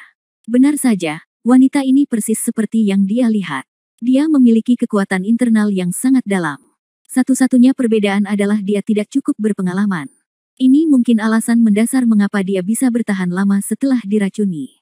Jika itu adalah orang biasa, sesuatu akan terjadi pada saat itu. Terlebih lagi, fondasinya cukup kuat, yang berarti meskipun dia diracuni, dia dapat bertahan lebih lama dari orang biasa, memberikan lebih banyak peluang pada tubuhnya. Namun, saat Han Sanqian merasa lega, hal yang paling mengkhawatirkannya masih muncul. Racunnya telah memasuki hatiku. Meskipun dia memiliki keterampilan yang sangat dalam, seperti yang dilihat Han Sanqian, dia hampir tidak memiliki pengalaman, jadi dia hampir selalu berada dalam kebingungan selama pertempuran. Meskipun Han Sanqian mengajarinya secara eksternal, penyesuaian keberuntungan batinnya, tapi tidak ada yang mengajarinya cara menggunakan informasinya. Dia hanya mengikuti aturannya sendiri dan menggunakannya dengan panik. Hal ini juga memungkinkan racun menyebar lebih cepat di dalam tubuh dan langsung mengenai jantung. Ini mungkin kesalahan paling umum yang dilakukan oleh setiap pemula, namun orang yang sangat berbakat. Dia menghela nafas dalam-dalam. Jika dia jatuh ke tangan orang lain, dia pasti akan mati hari ini. Tapi Han San Qian, yang mahir dalam keajaiban Pulau Peri dan Raja Racun, mungkin satu-satunya harapannya yang tidak boleh mati. Cara menyelamatkannya sangat rumit, namun pada analisa akhir hanya ada dua kata, sial, lewati. Melihat wanita cantik ini, Han San Qian tidak hanya sangat malu saat ini, tetapi Han San Qian bahkan lebih khawatir tentang apa yang akan dia lakukan jika dia bangun dan mengetahui metode ini. Apa yang harus dilakukan? Bab 2996, Keliru Merindukan Gadis Cantik. Han San Qian juga ragu-ragu, tapi sebenarnya dia tidak peduli. Lagi pula dia didorong oleh keinginannya untuk menyelamatkan orang dan sama sekali tidak memiliki pikiran yang mengganggu. Tapi kecantikan besarnya berbeda. Bagaimanapun, dia hanyalah seorang gadis. Jika dia tahu bahwa dia diperlakukan seperti itu, bagaimana dia bisa bertemu orang lain? Namun masalahnya hanya ini satu-satunya cara untuk mengatasi kondisi fisik Han San Qian saat ini. Terlebih lagi, merupakan suatu kebetulan yang sangat kebetulan bahwa kami bertemu di tempat yang tepat, waktu yang tepat, dan orang yang tepat. Jika bukan karena Han San Qian, Raja Racun, dan jika Han San Qian bukan keturunan Pulau Peri dan telah melihat keterampilan medis aneh yang ditinggalkan oleh leluhurnya di ruang rahasia, sama sekali tidak ada kemungkinan untuk terjadi. Dia diselamatkan. Ini mungkin karena Tuhan tidak ingin dia mati. Terlebih lagi, Han San Qian tidak bisa mengabaikan kematian. Apakah itu berasal dari ajaran leluhur untuk menyelamatkan orang-orang di Pulau Peri atau dari hati nurani mendasar seseorang? Maaf, gadis. Begitu Han San Qian selesai berbicara, dia bergerak sedikit lebih dekat ke punggungnya dan memulai perawatan. Pada analisa akhir, metode pengobatan sebelumnya adalah suction dan suction. Suction adalah menyedot sebagian besar racun yang terkumpul di dalam luka melalui penyedotan manual. Han San Qian adalah Raja Racun, dan darahnya penuh dengan segala jenis racun, tetapi dia juga kebal terhadap segala jenis racun. Oleh karena itu, aturan umumnya adalah menggunakan Han San Qian untuk menyerap racunnya dan menggunakan darah jangka pendek. Koneksi antara satu sama lain untuk mengeluarkannya dari tubuhnya. Toksin itu dimasukkan ke dalam tubuh Han San Qian. Ketika jari-jarinya menggaruk bekas telapak tangan hitam di punggungnya, Han San Qian menggerakkan mulutnya ke atas, menghisap darah hitam di punggungnya sedikit demi sedikit seperti menghisap bisa ular. Tidak lama kemudian, genangan besar darah hitam dimuntahkan ke tanah. Pada saat ini, saat Han San Qian menyedot seteguk darah lagi dari punggungnya dan memuntahkannya, kegelapan darah mulai memudar secara bertahap. Hal ini sudah menunjukkan bahwa racun yang terkondensasi pada luka sudah hampir terserap, dan kini tinggal langkah terpenting yang tersisa, yaitu melewatinya. Ini mengharuskan semua racun dalam darahnya mengalir ke Han San Qian, yang merupakan langkah paling penting dalam merawatnya. Menggunakan luka di pergelangan tangan satu sama lain untuk berpotongan dan darah menyatu adalah metode terbaik dan metode yang paling menghemat tenaga. Hanya perlu mengaktifkan fagositosis diri dari darah beracun di tubuh Han San Qian dan melindungi aliran normalnya. Darah. Saat ini, Han San Qian bisa seperti penyaring darah besar, memurnikan semua darah beracun di tubuhnya satu persatu setiap kali melewati persimpangan kedua luka tersebut. Meskipun proses ini relatif lambat, ini adalah satu-satunya hal ekstrim yang dapat dicapai Han San Qian saat ini, yang tidak dapat mengeluarkan banyak kekuatan sihir. Waktu berlalu cepat. Dari pagi tiba-tiba berubah menjadi sore, lalu dari sore menjadi malam. Meski masih ada sedikit perlindungan energi di antara kedua luka tersebut, aliran darah dari dalam luka sudah lama mengering dan memadat. Pucatan pada wajah cantik telah menghilang, warna hijau dan hitam pada bibir telah hilang, dan warna aslinya tampilan halus dan menawan telah dipulihkan. Penampilan, kebaikan. Tiba-tiba, pada saat ini, kepala wanita cantik itu bergerak sedikit, lalu alisnya sedikit berkerut, dan dia perlahan membuka matanya.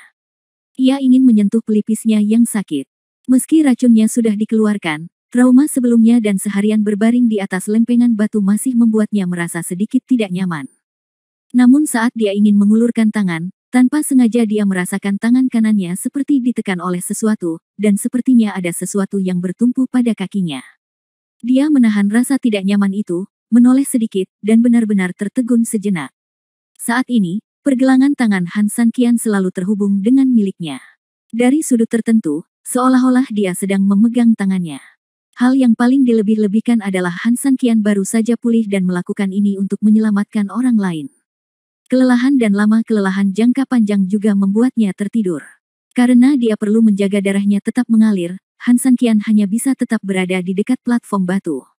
Begitu dia tertidur, kepalanya secara alami miring ke sisi kakinya. Meski hanya di sebelahnya, bagi wanita cantik itu, dia belum pernah sedekat ini dengan pria sejak dia masih kecil, dan tangan mereka masih saling berdekatan. Pada saat itu, wanita cantik itu terkejut. Dia tanpa sadar meringkuk dan duduk. Namun begitu dia duduk, tiba-tiba dia merasakan dingin di punggungnya. Dia menyentuhnya dan melihat ke bawah untuk melihat bahwa dia ditarik ke bawah sedikit. Pakaian, dan di tempat itu, seluruh gua meledak dengan jeritan yang begitu menusuk hingga gendang telinga orang-orang akan pecah. Bab 2997 berteriak di tengah malam. Jeritan ini tidak hanya menyebabkan Han Sanqian terbangun dengan tergesa-gesa karena terlalu lelah, tetapi juga Trenggiling dan Taoti of Evil yang telah tinggal di luar gua sepanjang hari tiba-tiba terbangun dari tidurnya. Trenggiling melirik ke arah Taoti of Evil, dan Taoti of Evil membuka matanya dengan bingung dan memandang Trenggiling dengan aneh. Trenggiling melihat kembali ke luar gua. Ia telah menggunakan banyak rumput kering dan kayu mati untuk membuat pintu masuk gua kedap suara setelah ia keluar. Ia menggelengkan kepalanya tanpa daya, menepuk punggung pelahap kejahatan, dan berkata, binatang. Taoti of Evil tampak mengangguk, lalu memejamkan mata, dan bersama Trenggiling, mereka bersandar satu sama lain dan tertidur lagi. Pada saat ini, di dalam gua, Han Sanqian yang terbangun oleh teriakan itu merasakan sakit di gendang telinganya. Dia hendak mengangkat tangannya untuk menggosok telinganya, tetapi dia tidak tahu bahwa wanita cantik itu begitu ketakutan. Bahwa kakinya yang indah terangkat. Apa yang kamu lakukan? Kamu bajingan, apa yang ingin kamu lakukan? Kamu adalah binatang dengan wajah manusia dan hati binatang. Aku pikir kamu adalah orang baik dengan sia-sia, tapi sebenarnya kamu. Ah, kakinya lurus dan ramping. Han Sanqian ditendang beberapa kali selama tendangan acak. Ditambah dengan jeritan yang memekakkan telinga, dia begitu tertekan sehingga dia hanya bisa mengulurkan tangan dan meraih pergelangan kakinya untuk menyuruhnya berhenti menendang. Bisakah kamu tenang dan mendengarkan penjelasanku? Dia tertegun sejenak, menatap Han Sanqian dengan tatapan kosong, tetapi detik berikutnya, matanya yang indah tiba-tiba melihat ke tangan Han Sanqian yang memegang kakinya dengan panik, dan tiba-tiba, teriakan lain datang.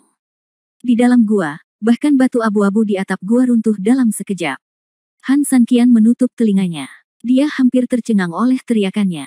Dia melambaikan tangannya dengan sangat tertekan, berhenti. Berhenti berteriak, aku mohon.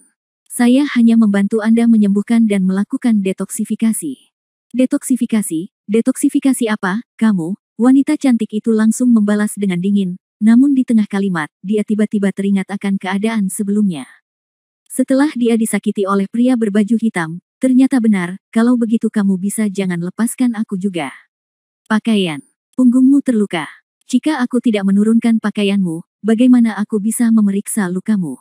Bagaimana aku bisa membantumu menyedot racunnya? Han Sanqian berkata tanpa daya. Meski baju di bagian belakang memang banyak dibuka, namun tidak ada kerusakan pada bagian depan bajunya. Hal ini membuktikan bahwa pria di depannya ini sepertinya tidak sengaja main-main, melainkan murni berusaha menyembuhkan dirinya sendiri. Namun, saat wanita cantik itu tampak mengendurkan kewaspadaannya, dia tiba-tiba mengerutkan kening, siapa yang baru saja kamu katakan? Punggungmu terluka. Jika aku tidak melepas pakaianmu, bagaimana aku bisa memeriksa lukamu? Bagaimana aku bisa membantumu menyedot racunnya? Han Sanqian mengulangi, tidak tahu apa yang salah. Bergandengan tangan. Dia memandang Han Sanqian dengan aneh, mengangkat tangannya yang terluka, dan bertanya dengan aneh. Tangan yang saling menempel membantu Anda menghilangkan racun dalam darah Anda. Racun ini bahkan telah menyerang jantung Anda. Sedangkan punggung Anda adalah luka. Darah beracun dan darah hitam pada dasarnya berkumpul di sana. Jika Anda ingin menindaklanjutinya, bisa membersihkan darahnya. Kalau pengobatannya lancar tentu perlu dibersihkan dulu, jelas Han Sanqian. Jadi, kamu membiusku dengan mulutmu, tanyanya. Han Sanqian mengangguk, apa gunanya mulutnya? Dia tidak berbicara, hanya menatap Han Sanqian, dan Han Sanqian menatapnya, bertanya-tanya ada apa dengan dirinya. Ah, suaranya terdengar hingga ribuan mil, menembus bebatuan. Untuk sesaat, seluruh gua dipenuhi debu. Han Sanqian juga menutup matanya dan menutup telinganya dengan tangan dengan sangat tidak nyaman. Jika orang lain menyerang dengan suara, serangannya hanyalah serangan sonik. Sebelum Han Sanqian terbangun dari suara keras, kaki indah si cantik seperti hujan badai bunga pir sudah mulai menendang ke arah Han Sanqian lagi. Kamu benar-benar menggunakan mulutmu untuk mencium. Cium punggungku, ah. Dia berteriak sambil mencoba menggosok punggungnya dengan tangannya. Namun, pada saat ini, Han Sanqian, yang menahan rasa sakit yang menyengat di gendang telinganya, tiba-tiba berdiri, dan kemudian, dengan sedikit gerakan di tangannya, dia mengeluarkan pedang gioknya. Melihat Han Sanqian mencabut pedangnya, wanita cantik itu berhenti berteriak sejenak, meringkuk dan melangkah mundur. Melihat Han Sanqian, dia sedikit takut dan ngeri. Kamu, apa yang akan kamu lakukan? Kamu tidak ingin mengambil keuntungan dan membunuh orang, kan? Pencuri, aku memperingatkanmu, jangan datang ke sini. Namun, Han Sanqian tidak berhenti saat ini. Sebaliknya, dia berjalan di depannya dalam beberapa langkah. Bab 2998, Kenapa kamu tidak membunuhku? Kemudian, saat wanita cantik itu menutup matanya karena ketakutan, dia tidak merasakan serangan dari niat pedang Han Sanqian. Dia membuka separuh matanya dengan aneh, dan terkejut saat mengetahui bahwa pedang itu datang. Namun, menghadapnya bukan bilahnya, bukan ujungnya, melainkan gagangnya. Dia membuka matanya sepenuhnya dan menatap Han Sanqian dengan aneh, bertanya-tanya apa yang dia lakukan. Han Sanqian berbicara saat ini, bagaimana kalau kamu membunuhku? Hah? Wanita cantik itu tertegun. Selama kamu berhenti menggonggong. Meskipun tempatnya cukup terpencil, namun tidak cukup sepi di malam hari. Jika kamu terus memanggilku seperti ini, kamu tidak tahu apakah keindahan ini akan membunuhmu. Lagi pula, orang lain akan datang ke rumahmu dan membunuhmu demi tentu. Kamu pikir aku tidak berani? Setelah si cantik selesai berbicara, dia mengambil pedang giok, berdiri di tempat, dan meletakkan pedang di leher Han Sanqian. Han Sanqian bahkan tidak mengelak atau mengelak, membiarkannya menanganinya. Kamu tidak akan bersembunyi. Wanita cantik itu mengerutkan kening. Mengapa kamu bersembunyi? Han Sanqian bertanya. Saya bertindak tegak dan duduk tegak, jadi apa alasan bersembunyi? Kamu menciumku dan berpegangan tangan denganku. Kata wanita cantik itu dengan marah. Kamu pikir begitu? Jika kamu benar-benar mati, kenapa kamu tidak berubah menjadi hantu dan menyalahkanku karena tidak menyelamatkanku? Han Sanqian menoleh ke satu sisi dan berkata dengan nada menghina. Wanita cantik itu langsung terdiam. Melihat penampilan Han Sanqian, dia sangat marah sehingga dia hanya memalingkan muka. Aku lebih baik mati daripada membiarkanmu menyentuhku. Mereka berdua seperti ini, Anda tidak melihat ke satu sisi, saya tidak melihat ke satu sisi, percakapan pun berakhir, dan gua terasa canggung untuk beberapa saat. Setelah beberapa saat, Han Sanqian menjadi orang pertama yang berbicara, kamu masih tidak bisa membunuh. Jika kamu tidak ingin membunuh, bisakah kamu meletakkan pedang itu dan menyimpannya di lehermu? Apakah menurutmu itu tidak akan terjadi? Merasa kedinginan. Lagi pula, meski racun di tubuhmu sudah dihilangkan untukmu, bukan berarti tidak ada residu. Kalau kamu marah, yang terbaik adalah segera potong aku. Kalau tidak, jika kamu terus marah dan racunnya dilepaskan. Jangan salahkan aku. Mendengar ini, wanita cantik itu terus membicarakanmu, kamu, tapi dia tidak pernah menggunakan pedang di tangannya. Siapa yang ingin membunuhmu? Dia memutar matanya ke arah Han Sanqian, lalu melemparkan pedangnya ke Han Sanqian dan melihat sekeliling gua. Han Sanqian tersenyum pahit, mengambil pedang giok itu, dan mengambilnya kembali. Apakah kamu tinggal di tempat seperti ini? Kata wanita cantik itu dengan sedikit mengernyitkan alisnya setelah melihat sekeliling. Langit adalah selimutnya dan bumi adalah tempat tidurnya, bagus bukan? Han Sanqian terkekeh pelan, lalu berbalik dan berjalan menuju api yang belum sepenuhnya padam, dan menyerahkan beberapa makanan yang dipanggang di atasnya kepada wanita cantik. Tubuhmu sangat lemah, ayo makan sesuatu untuk memulihkannya. Wanita cantik itu melihat makanan yang diserahkan Han Sanqian. Dia tidak bisa mengatakan bahwa itu tidak enak, dia hanya bisa mengatakan bahwa itu gelap gulita. Bahkan jika dia mengatakan itu adalah arang yang dibakar, tidak ada yang mau meragukannya. Apakah benda ini bisa dimakan? Mungkinkah racunnya pas lalu diracuni lagi? Setelah mengambil benda itu, wanita cantik itu mengerutkan kening, jelas sedikit terkejut dengan benda hitam itu. Belum lagi dia, bahkan Han Sanqian sangat ragu apakah dia akan diracuni setelah memakannya. Namun, memikirkan kerja keras Trenggiling sepanjang pagi, Han Sanqian masih tersenyum tak berdaya dan berkata, "Jangan khawatir, jika kamu makan sesuatu yang tidak akan membunuhmu, bukankah aku akan membantumu menyembuhkannya meskipun kamu diracuni?" Mendengar hal tersebut, wanita cantik itu merasa seperti sedang dimanfaatkan lagi, namun kali ini, dia tidak berteriak, dia menundukkan kepalanya dan melihat benda hitam itu. Setelah ragu-ragu sejenak, dia membuka bibir merahnya, membuka sedikit giginya, dan memasukkannya ke dalam mulutnya. Begitu masuk ke mulutnya, wajah cantik wanita cantik itu tiba-tiba tampak seperti hendak menangis. Dia menatap Han Sanqian dengan mata sedih dan berteriak, "Apa yang kamu lakukan?" Han Sanqian baru saja memasukkan sesuatu ke dalam mulutnya saat ini, dan dia tidak membutuhkan wanita cantik itu untuk mengatakan apapun. Pada saat ini, dia juga merasakan ledakan rasa dan memuntahkan semua yang baru saja masuk ke mulutnya. Hal ini tidak bisa dikatakan enak, hanya tidak mungkin untuk dimakan. Oh, apa-apaan ini? Meski ini adalah kebaikan Trenggiling, Han Sanqian sangat sulit ditolak. Melihat penampilan Han Sanqian, wanita cantik itu sangat tertekan saat ini. Dia menggelengkan kepalanya dan menghela nafas. Tiba-tiba aku menyadari bahwa apa yang dikatakan kakakku itu benar. Adikmu. Mendengar ini, Han Sanqian mengerutkan kening, kembali menatapnya, dan bertanya dengan aneh, "Apa yang kamu bicarakan?" Bab 2999, Sumber Dunia Luar Bumi. Pria tampan mungkin tidak pandai dalam segala hal. Setidaknya dalam hal memasak, dia terlihat sangat berbeda darimu. Setelah si cantik selesai berbicara, senyuman tertahan memenuhi wajah cantiknya. Han Sanqian tidak tahu apakah pria tampan itu pandai memasak, tapi setidaknya Han Sanqian tahu bahwa ada pria tampan yang sangat pandai memasak. Namun, Han Sanqian terlalu malas untuk menjelaskan dan menertawakannya. Mungkin karena episode seperti itu, suasana hati wanita cantik itu jauh lebih baik. Meski makanannya memang tidak enak, melihat Han Sanqian masih makan, dia juga terus menggigit makanan hitam itu. "Hei orang aneh, namaku Xia Wei, kamu di mana?" tanya wanita cantik itu. "Nama belakangnya Wei, dan dia terkenal," jawab Han Sanqian. "Bagaimana bisa ada nama seperti itu?" Wanita cantik itu bergumam. "Bukan begitu kamu memanggilku?" Han Sanqian tersenyum pahit dan menggelengkan kepalanya. "Namaku Han Sanqian." Han Sanqian. Wanita cantik itu tertegun sejenak, lalu tersenyum lembut tanpa mengucapkan sepatah kata pun. "Ada apa?" Han Sanqian mengerutkan kening. "Tidak ada." Wanita cantik itu menundukkan kepalanya untuk makan, dan samar-samar terlihat bahwa dia tampak tersenyum. Setelah beberapa saat, wanita cantik itu berbicara lagi, "Tidak peduli apa yang saya katakan hari ini, terima kasih." Mendengar ini, Han Sanqian tersenyum. Sebenarnya dia tidak meminta imbalan apapun. Ucapan terima kasih saja sudah cukup. "Sama-sama." Han Sanqian menggigitnya, lalu berdiri dan berjalan keluar gua. "Hei, apa yang sedang kamu lakukan?" Melihat Han Sanqian keluar, si cantik tiba-tiba panik dan bertanya dengan tergesa-gesa.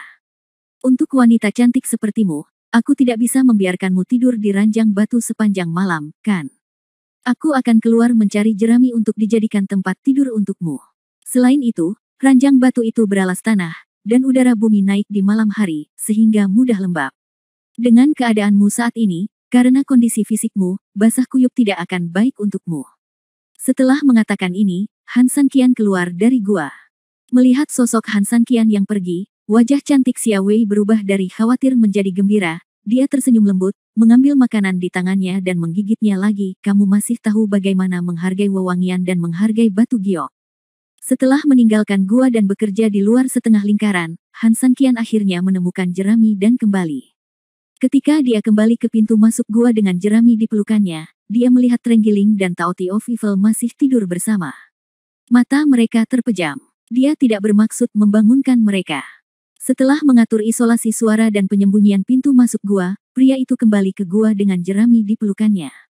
Begitu dia pergi, Trenggiling yang tampak tertidur dan Taoti of Evil membuka mata mereka hampir pada saat yang bersamaan. Setelah melihat ke dalam gua, Trenggiling menggelengkan kepalanya tanpa daya, memandang Taoti of Evil dan memuji, "Anak muda, datanglah ke jalan yang benar." Taoti of Evil mengayunkan ekornya sedikit, seolah merespons Trenggiling. Mereka berdua ada di luar. Meski seolah-olah memberi ruang pada Han Sanqian dan merepotkan wanita cantik itu untuk menyembuhkan lukanya, mereka sebenarnya punya tugas jaga, jadi begitu Han Sanqian keluar, mereka akan bangun lama. Yang lalu, namun, agar tidak mempermalukan Han Sanqian, mereka memilih berpura-pura mati dan tertidur. Saat ini, Han Sanqian yang memasuki gua tidak sekotor yang mereka kira. Setelah membawa jerami, Han Sanqian meletakkan lapisan alas batu untuk Xia Wei. Keterampilan medis di Pulau Xianling mengatakan bahwa jika kelembapan menyebabkan segala jenis penyakit, Anda perlu mengisolasi kelembapan tersebut jika ingin menjaga kesehatan tubuh. Terlebih lagi, racun Xia Wei baru saja dihilangkan, jadi tindakan yang diperlukan harus diambil. Han Sanqian sedang sibuk di ujung sana, dan Xia Wei melihat ke belakang. Melihat Han Sanqian sibuk dengan tertib, dengan senyum tipis di wajahnya, dia ragu-ragu untuk waktu yang lama dan berkata, "Di mana kamu akan tidur?" "Aku tidur di luar," kata Han Sanqian. Mendengar ini, Xia Wei bergumam, tapi dia segera mengeluarkan sekantong bubuk dari tasnya, dan ketika Han Sanqian tidak memperhatikan, dia menaburkannya dengan ringan pada daging panggang. Setelah itu, dia menyerahkannya kepada Han Sanqian, "Hei, jangan bilang aku tidak sopan. Kamu menyelamatkanku. Silakan makan sepotong daging ini." Han Sanqian mengambil daging darinya dan memberinya tatapan aneh. "Apa? Kamu takut aku akan meracunimu sampai mati?" katanya dengan marah. Han Sanqian tersenyum, dengan santai melemparkan daging ke dalam mulutnya, berbalik dan berjalan keluar gua. Namun, Han Sanqian tiba-tiba berhenti begitu dia mengambil langkah. Bab 3000, saya sebenarnya bisa diracuni. Dia sedikit mengernyit, jadi saat ini dia jelas merasakan ada yang tidak beres dengan tubuhnya. Ada rasa sakit yang tumpul di perutnya, dan seluruh tubuhnya tampak sedikit bergerak-gerak. Dia berbalik dengan tidak percaya dan menatap Xia Wei, "Apa yang baru saja kamu beri makan padaku?" "Aku belum makan apapun, itu hanya daging yang kau panggang untukku," jawab Xia Wei polos. Namun, meski dia terlihat polos, dia sebenarnya memiliki senyuman tipis di wajahnya. Han Sanqian mengerutkan kening. Jelas sekali bahwa gadis ini baru saja menggerakkan tangan dan kakinya ke dalam daging. Ketika dia hendak mengambil langkah lebih dekat untuk menanyainya, dia tiba-tiba merasakan demam gila di tenggorokannya, seolah-olah ada lahar hendak muncrat. Sebelum dia bisa menunggu, ketika tangannya menyentuh tenggorokannya, penglihatannya tiba-tiba menjadi gelap, dan dia terjatuh dengan keras ke tanah dengan suara keras. Melihat Han Sanqian jatuh, Xia Wei jelas tercengang detik berikutnya. Dia berlari ke arah Han Sanqian dengan beberapa langkah panik, berjongkok di sampingnya, menyentuhnya sedikit, dan bertanya dengan hati-hati, "Hei, kamu baik-baik saja?" Han Sanqian tidak bereaksi sama sekali. Xia Wei meliriknya dengan cemas, matanya menjadi lebih rumit, dia lebih mengkhawatirkan keselamatan Han Sanqian, tapi dia masih merasa bahwa Han Sanqian sedang mempermainkannya. Akhirnya, dia mau tidak mau mengulurkan tangan dan menggerakkan kepala Han Sanqian sedikit ke arahnya. Tiba-tiba, Xia Wei duduk di tanah. Saat ini, di luar kota Yuming, sekelompok orang sedang mendaki ke puncak gunung untuk melihat pemandangan kota Yuming dari atas. Saat beberapa suara serigala yang tajam menembus langit malam, sekelompok burung dengan cepat melarikan diri ke segala arah. Kota Yuming, yang awalnya besar dan spektakuler, kini tak lebih dari sekadar reruntuhan. Tubuh besar Raja Yuming kini tak lebih dari tumpukan mayat busuk yang telah dimakan monster. Tuan 11, sepertinya apa yang dikatakan Pei Yuan itu benar. Seseorang melihat kehancuran kota Yuming di bawah kakinya, matanya penuh ketidakpedulian, dan dia berkata dengan dingin. Pemimpin itu mengangguk sedikit, menoleh dan bertanya, bagaimana penyelidikannya? Semua anggota suku dan penjaga barisan depan telah dikirim, tapi ada apa? Dia melihat sedikit ke samping, sedikit terkejut dan sedikit marah. Sentinel Vanguard adalah unit paling elit di bawah komandonya, dan juga unit paling sensitif. Belum lagi tempat terpencil para iblis, bahkan jurang neraka, Sentinel Vanguard ini meresap. Karavan keluarga Su sepertinya telah menghilang dari dunia dan tidak dapat dilacak sama sekali. Ketika bawahan mengatakan ini, akhirnya ada sedikit rasa bersalah di matanya yang sulit diatur. Utusan leluhur sudah dalam perjalanan. Apakah kamu berencana aku mengatakan hal yang sama kepadanya? Teriaknya tidak puas. Saya tidak berani. Saya telah memerintahkan 2 pasukan untuk meningkatkan patroli. Meskipun mereka gagal menemukan keberadaan karavan keluarga Su, mereka berhasil menemukan beberapa petunjuk. Pria itu menundukkan kepalanya dengan tergesa-gesa, dengan sikap rendah hati. Menjelaskan, 700 mil ke depan, di pegunungan, barisan depan penjaga mendeteksi suara seseorang yang lewat, kata bawahan itu. Dia tersenyum dingin, apa yang aneh dengan suara manusia? Negeri iblis, negeri segala roh, itu aneh, dan ada banyak jenis orang yang tak terhitung jumlahnya. Penemuan macam apa ini? Bukan hal yang aneh untuk mendengar suara-suara, tapi suara-suara yang terdeteksi oleh Sentinel Vanguard sengaja diredam, kata bawahan itu. Sengaja ditekan. Dia sedikit mengernyit. Jelas sekali, jika suara itu sengaja ditekan, pasti hanya ada satu alasan untuk itu, dan itu teduh. Dalam situasi seperti apa kita tidak bisa melihat cahaya? Tidak sulit membayangkan hal ini sehubungan dengan hilangnya karavan. Bagus sekali. Apakah ini tujuan sebenarnya membawaku ke kota Yuming? Dia mencibir. Setelah melihat melalui pemikiran mereka, para bawahan tidak berani berkata apa-apa. Guan Yuming bohong, tapi penangkapan tersangka sarang itu memang benar. Raja Yuming juga dibunuh oleh umat manusia, jadi bagaimana dia bisa berani pergi ke sana sendirian bersama orang lain?